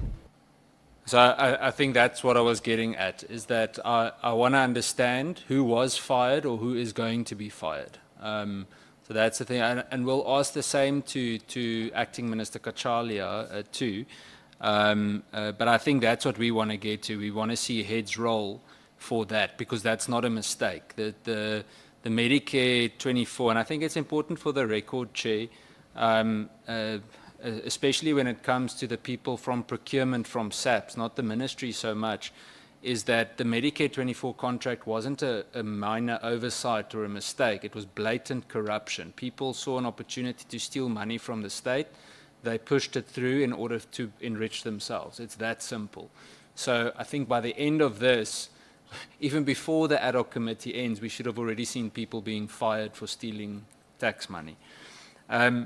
The last two... Chair, yes? Just to also add what you're saying, one of the brigadiers, you know, that is resigned within 24 hours and joined the Medi 24. So, but we'll still follow up in terms of action that need to be taken. That wasn't a good pension decision for her, because the contract ended very quickly. Dear, my last question is with regards to consequence management. In your view, if you had to start a cleaning process of SAP senior management, who would you zoom in on regarding procurement failures? So that's the first part of the question. And if you had to start the lifestyle audit process, who are the, let's say, the 5 individuals that you would kick off with? The reason, and I want to quantify or qualify why I'm saying this, is that I believe that if we want to clean up SAPs, we have to address the integrity issue. So I want to understand from your point of view and the experience you've gained over the past year, where do you think we need to start with that integrity testing process? I think I've said that one, we need to, according to me, check the qualification if they qualify to also be there. I've talked about the vetting. The lifestyle audit also might come in to understand what is going on. Appoint people that are able to do their work and have integrity or any other thing. Why I am a chair, I must be honest to you, I'm not able to point to say where Polly Boshielo, Honorable Cameroon, and they should be out, and then thereafter the system will be foolproof. I'll be telling lies. I think we need to explore also what other organizations are doing to improve their SCM and all others, and then come out with what will work for SAPS. So I think that's what I would do. Thank you. Thank you, DM. Chair, just a closing comment. I think we have to try and find some kind of a way, I'm not sure how yet, to quantify the losses that we've seen. So yesterday, the comparison that we made from the Auditor General report, Honourable James was speaking about the scanners. I think Honourable Mathale at some stage, not yesterday, but previously also spoke about the scanners. There were a few members that spoke about the scanners that needed to scan cargo coming into the country. Now, with 650 million rands worth of irregular expenditure, we could buy more than 20 scanners. And it might be a very simple comparison. There are many other things that are also needed in the police. But I think we need to start understanding that this isn't just money that we just lose along the way. It literally is the difference between success and not. Thank you, Chair. Thank you, DM. Yeah, I agree with you, Chair, but also the other issue that me and you knows is that the CI, while it's part of the SAPS, also report to the Joint Standing Committee on Intelligence, and then on other operations that, and counter intelligence and all other things that are not for the public. That is why they report there, so that's why I'm saying we must benchmark with organizations that the same as us, because it's a different thing altogether. But I'm taking your advices with the humility that it deserves. Thank you. Thank you, DM. Thanks, Chair. Thank you so much. The two of you, Honorable Cameron and Honorable Boshielo, belong to another committee. When you are here, the chairperson is me.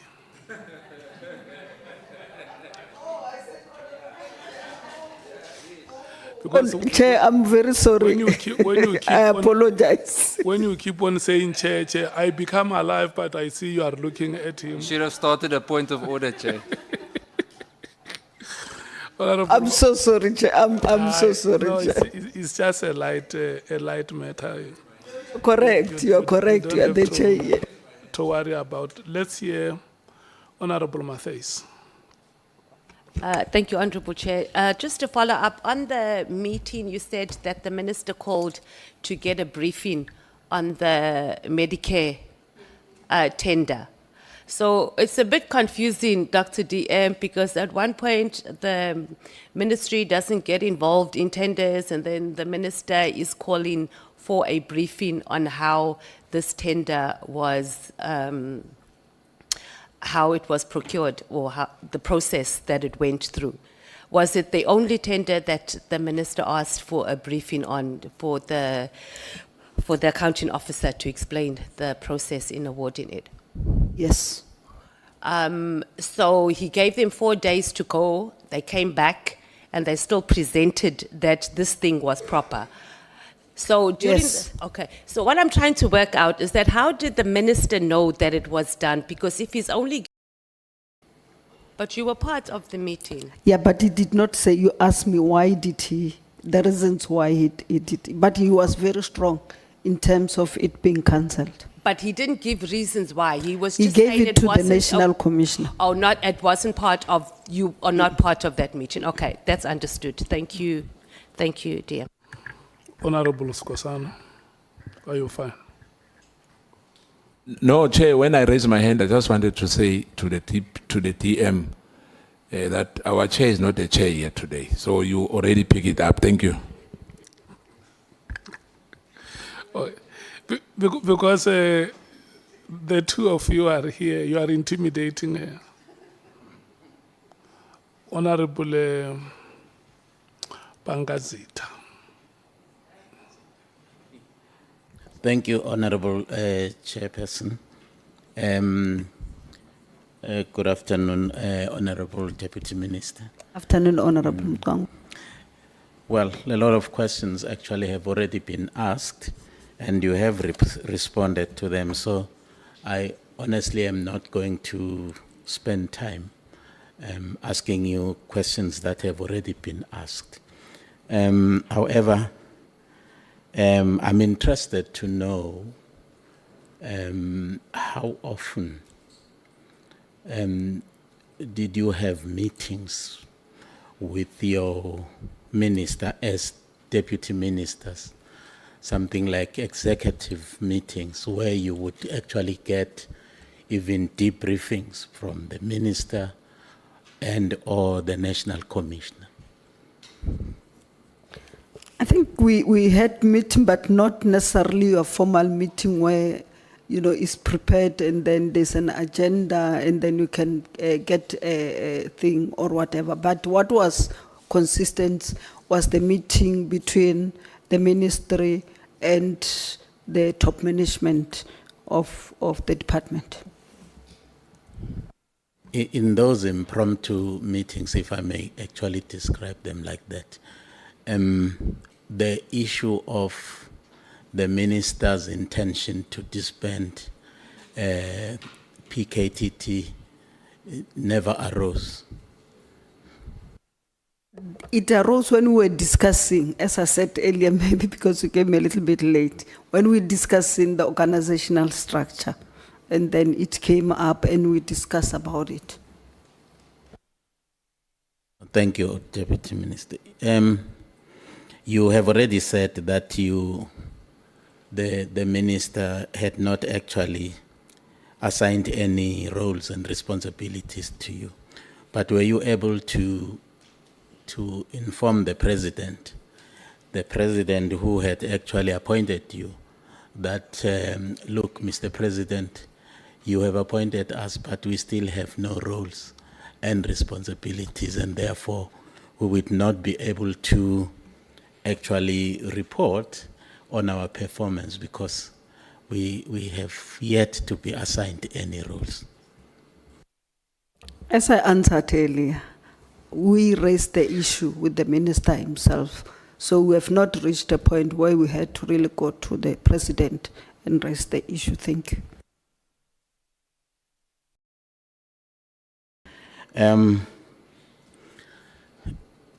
Honorable Deputy Minister, you obviously you may have seen now the content of the directive, the letter of the 31st of December.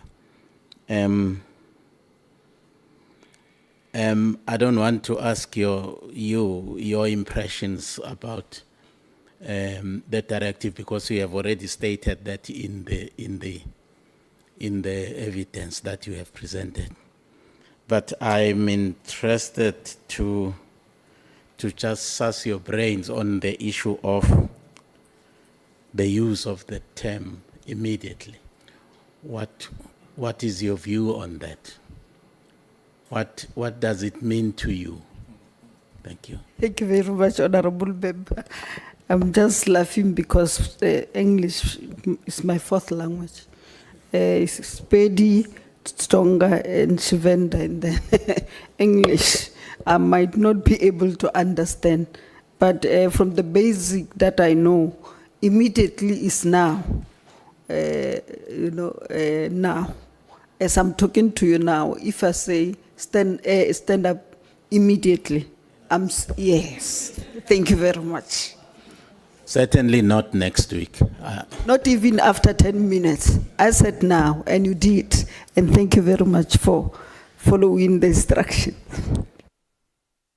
Thank you, Honourable Minister. Political interference. Would you say that indeed political interference in the operations of the Department of Police? As I went to length from page 13 on the issue, whether the minister conduct amounted to unlawful interference in a legal issue, it's necessarily a legal issue question which can be explained by our honorable, I know he's going to SC, to be able to explain to us because, as I said, I declared that I might be having 31 qualification, but one of it is not being a lawyer. So, in terms of the two, when I explain, in terms of the two offices, the executive authority and the accounting officer, there is an interface, they must work together. There is no way in which the accounting officer can work on his own there and the executive can work on this one. This one comes with strategic issues mandate from the cabinet and then from parliament and others. And then this one must be able to implement it. So there's no way they can't interface and do that. So in terms of what I'm saying is that they should have met and discussed the issue. They would have agreed how to go about dealing with the issues rather than immediately. I know you're talking about immediately. Thank you. Well, thank you, Honorable Minister. In fact, I was asking that question actually because in the directive, the minister had actually instructed the National Commissioner to stop filling vacant posts. In my view, and the view of other people, is that the filling of vacant posts in the Department of Police, it's a matter that actually falls in the hands of the National Commissioner, with, of course, the HR division in the department, certainly not the minister. And secondly, that the minister convened a meeting to discuss a tender and demanded that it be cancelled. And I understand that, and in fact you said it, and the other witnesses actually have said that ministers actually have no role in the issuance of the tenders and so on. But here Minister Mkhwanazi convenes a meeting specifically to instruct, not to ask for information, but to instruct that the tender be cancelled. Is that not interference? Thank you very much. Let me start with your vacant post in terms of the rest of the letter. You can go to page 16 on 4.2. Then said the minister halted the filling of post immediately until substantive discussion between himself and National Commissioner takes place. According to me, in my own view, the minister should have provided reason to the National Commissioner on why the process have to be halted, and I think they would have come to a reason why and then understood. The other one, you did not mention it, but it's the port of entry. In terms of the port of entry, to be fair, because you don't just criticize, in relation to this matter, the minister's directive were very reasonable because he wanted the report at the end of the month, which is January 2025. So it gave the National Commissioner enough time to prepare for the report, but also the concerns that the minister had was able to do that. So that one I think I've done. In terms of the tender, I said it here, that he was adamant. He called a meeting, and then with the SCM, the National Commissioner, the SCM, the CFO, they explained, he insisted, and then they said, no, according to them, they went through the process. He deserved to be awarded the 2024, then too. And then he sent them back. After 4 days, they came back and still presented that they took the correct information and what. But he still insisted that tender must be cancelled. So I would not know, as I think Honorable Mathale also asked the same questions. I think he had his own reason, maybe why he wanted it to be done. But the principles still stand. I don't even know what tenders are there in the police service because that's not my responsibility and duty.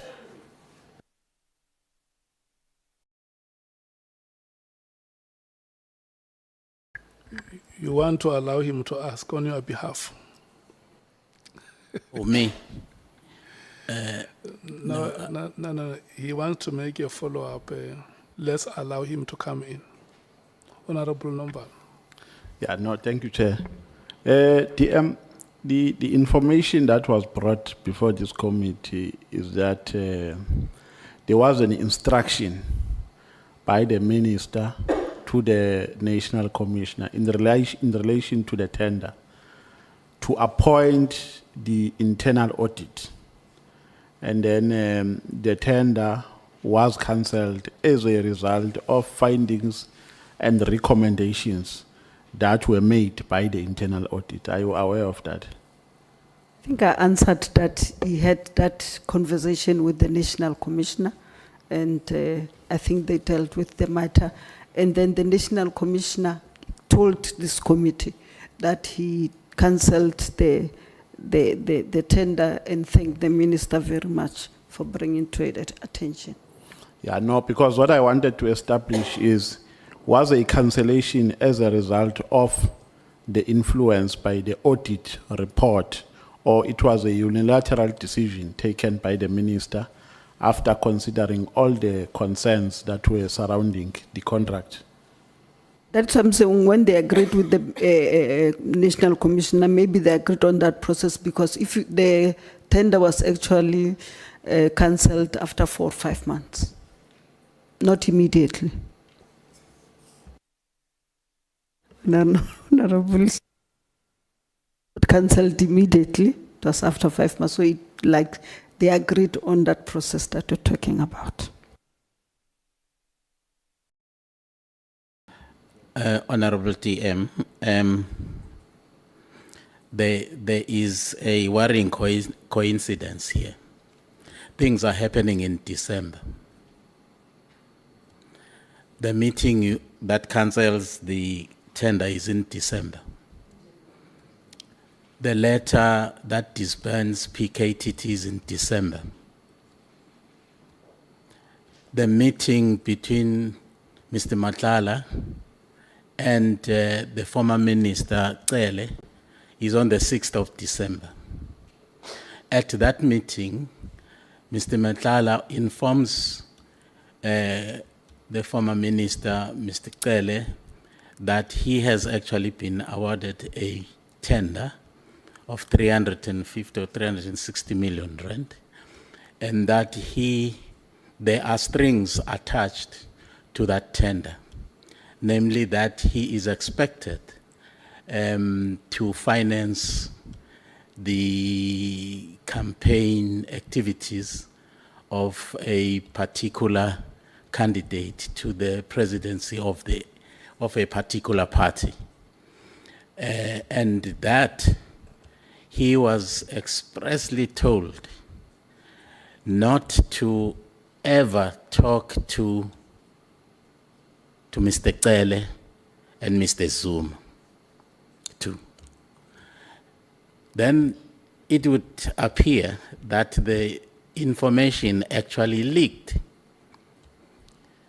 that indeed Mr. Nhlanhla and Mr. Cele had met. And that must have actually infuriated certain quarters.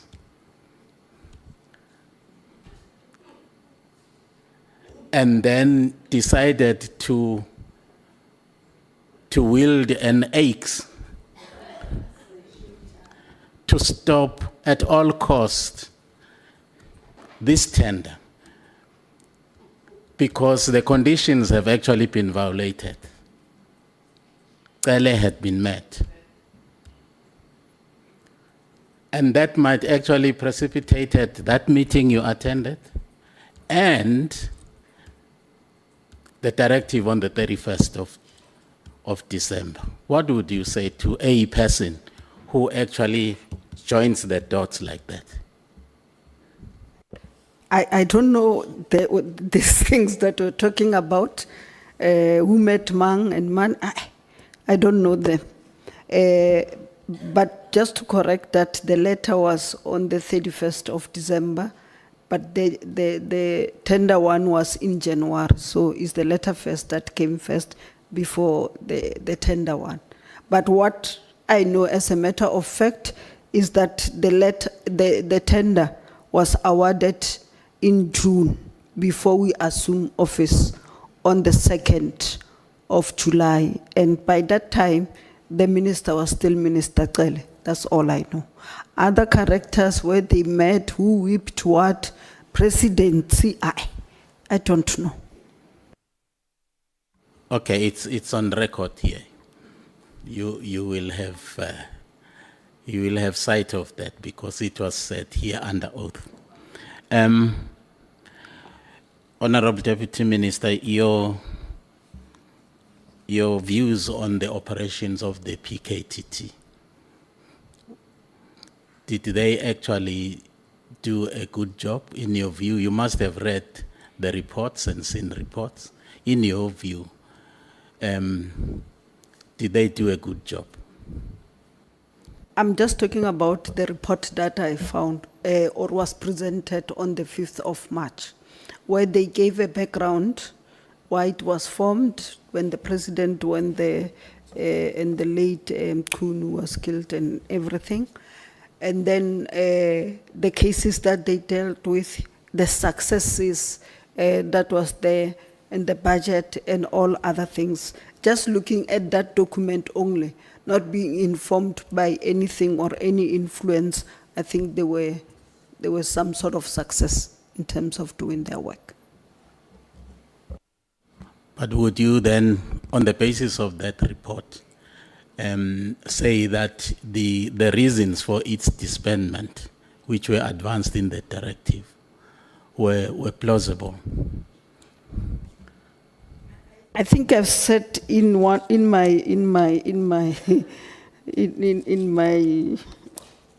statement, if you've seen, I just want to use the correct word I said.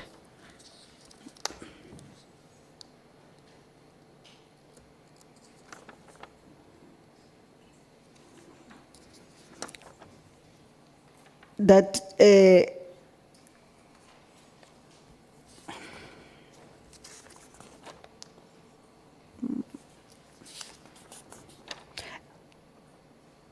actually what I said, just that I don't say it here, I said it was practically impossible for the PKTT to be disbanded at that time on the 31st of December, but I wanted to use the correct word that I...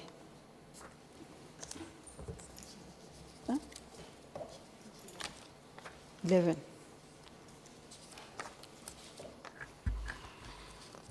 Bangazita.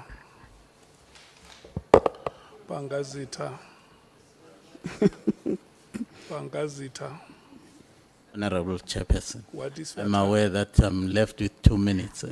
Okay. Yeah, but in short, I'm trying to say, because I don't want to contradict myself, I just wanted to give you the correct one, because it seems when I was on it, you were not yet here. But I was, oh yeah, there it is, number 35. I said, in essence, my view is that a consultative process would have provided comprehensive ground on which the minister could confirm his disbandment decision.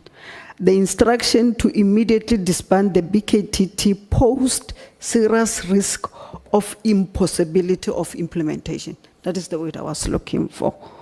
And then the report on which a disbandment decision could be taken would have possibly contained the status of the investigations and operations, the impact of the disbandment on these operations, and the general assessment of whether the PKTT is still serving the purpose.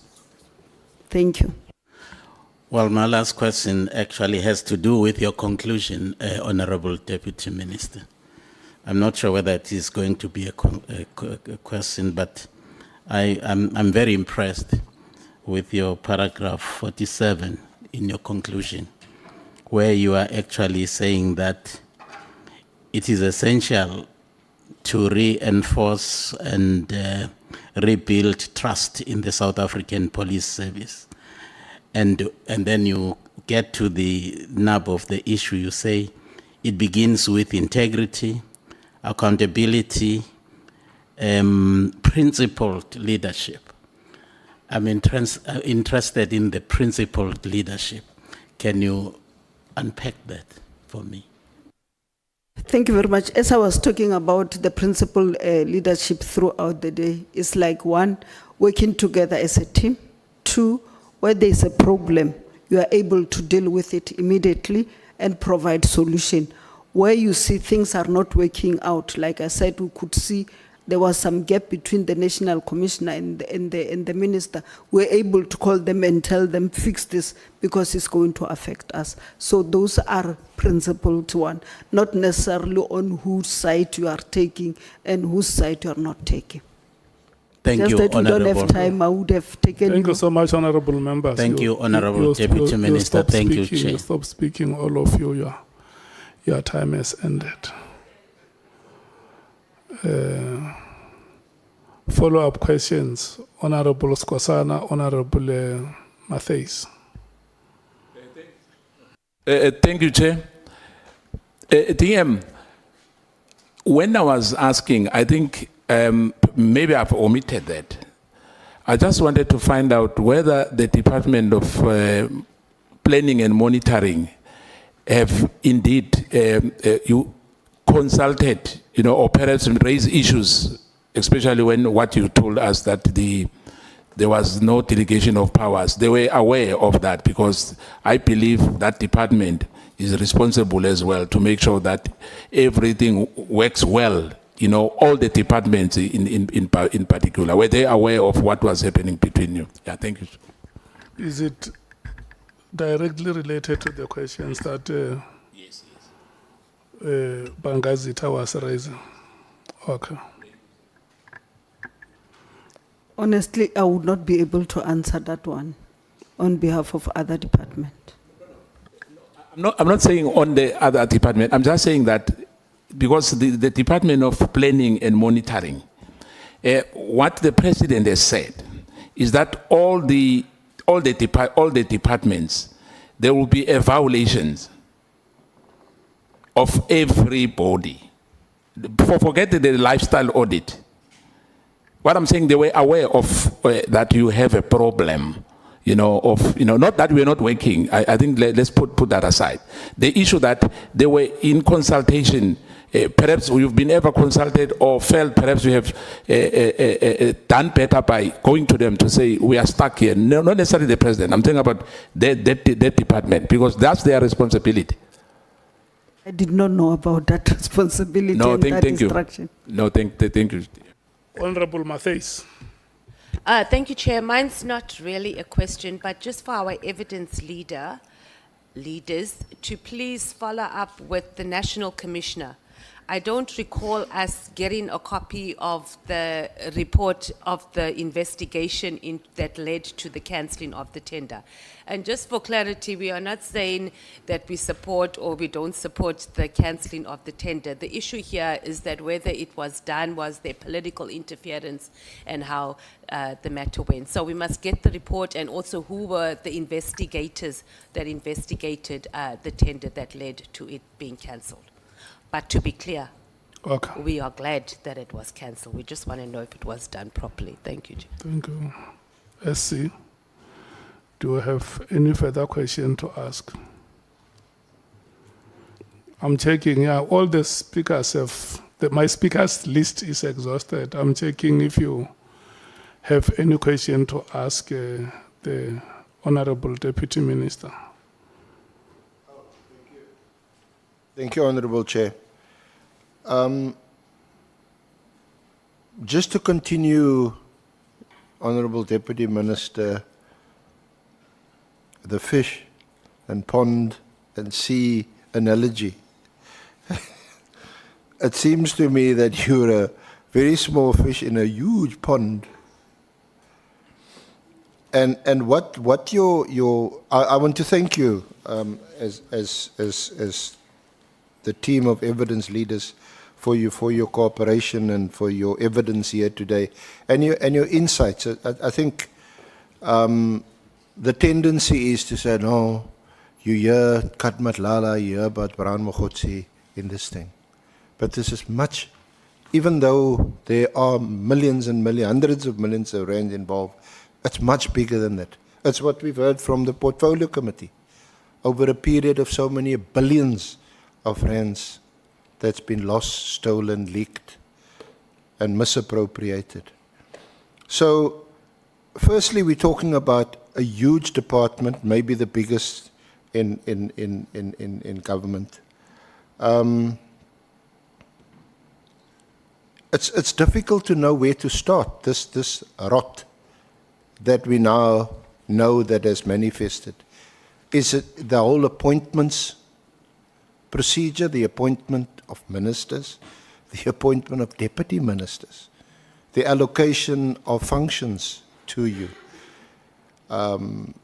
It's, for example, you may have been appointed, no one would have had a problem with the allocation of powers and functions, but you may have been appointed allocations, tasks and powers that is completely innocuous and that would have had no effect on what had happened. That could have been done deliberately, intentionally, by design, or accidentally. We don't know. Or is it the appointment of the most senior management, the National Commissioner, Deputy Commissioners, divisional heads, some by the President, others by the Minister, the procurement, of course. Can you be held accountable for the appointment of an evaluation bid committee, the adjudication committee, and then the authority who finally signs off on a big procurement? The organizational design. Your evidence here today was, and that's important.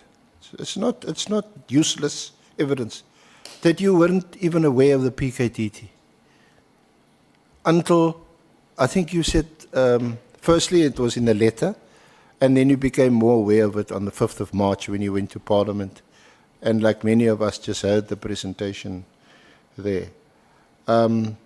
Issues of crime intelligence. It's just way above your head. Then there's oversight here in Parliament itself. Is that effective? Or is it often the case that it's too late? The horse is already bolted. The infiltration in all these other sections of the police departments has already taken place. And by the time we come here, the best we can do, if at all, is some damage control. So then there's the difficult question which you tried your best to avoid because you're not a lawyer, but there's the issues of executive authority and operational management. Is that line, is there a bright line, or is there some vague area where ministers, deputy ministers should still assume some control?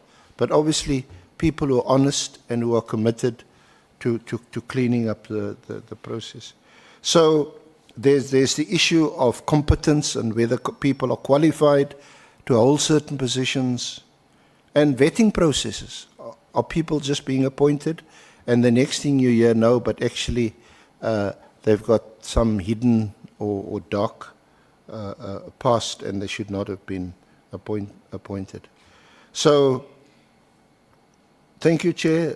Deputy Ministers, a bit of a speech, but I just thought I'd summarize my own thoughts in view of your evidence today, and we'll take it further tomorrow with the Acting Minister. Thank you. Thank you, Honourable Chair. Honourable Yes, Souls. Thank you, Chair. I wanted to do this privately, Deputy Minister, but upon reflection, I think it's best I do it publicly. Thank you for being a black female South African with such academic prowess, representing yourself in the way that you do. Thank you that we can say you are there on merit and your qualifications is not fake. You are a legitimate doctorate holder. And so you must be the face of what this country has fought for. A black, female, South African academic of your caliber. Thank you. I'm humbled. Honorable Skosana. Thank you, Chair. I think Honorable Sauls wanted to say that you should be the minister, but he wanted to go around. Thank you, Chair. Is there any other honorable member who still wants to give Dr. Boshielo accolades?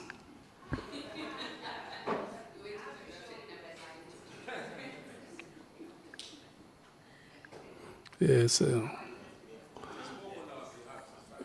You endorse what he said. A black.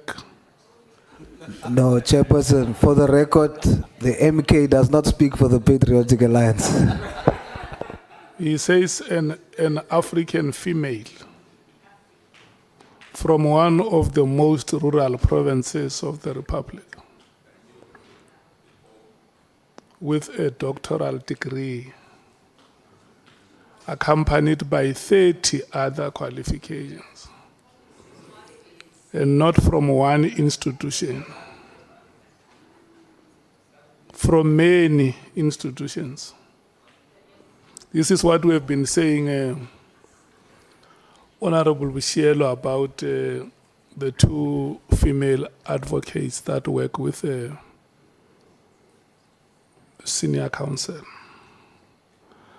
That from the progressive perspective, it's very encouraging to see young African females defying the odds,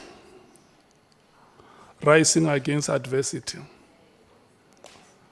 to raise their hands to be counted amongst the best. I know when you were the MEC of Education in Limpopo, you used to call yourself Deputy Mother because you were acting in loco parentis on behalf of the parents who have left their children under your supervision.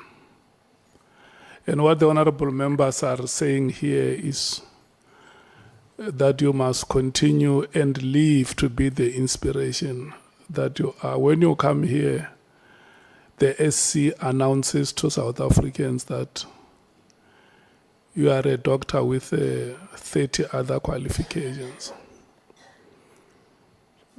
It lives up to our mission in the National Development Plan when we say we want to build a global citizen.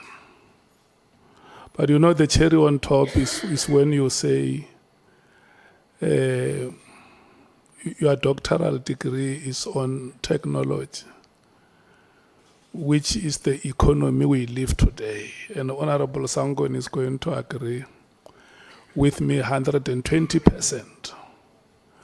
When we think about technology, in fact, you must inspire many other South Africans to say, when we think about technology, we must run like Usain Bolt on the tracks. We must run like our own Akani Simpini on the tracks when technology comes to mind, because technology is the world we live today. And it comes in paradigms.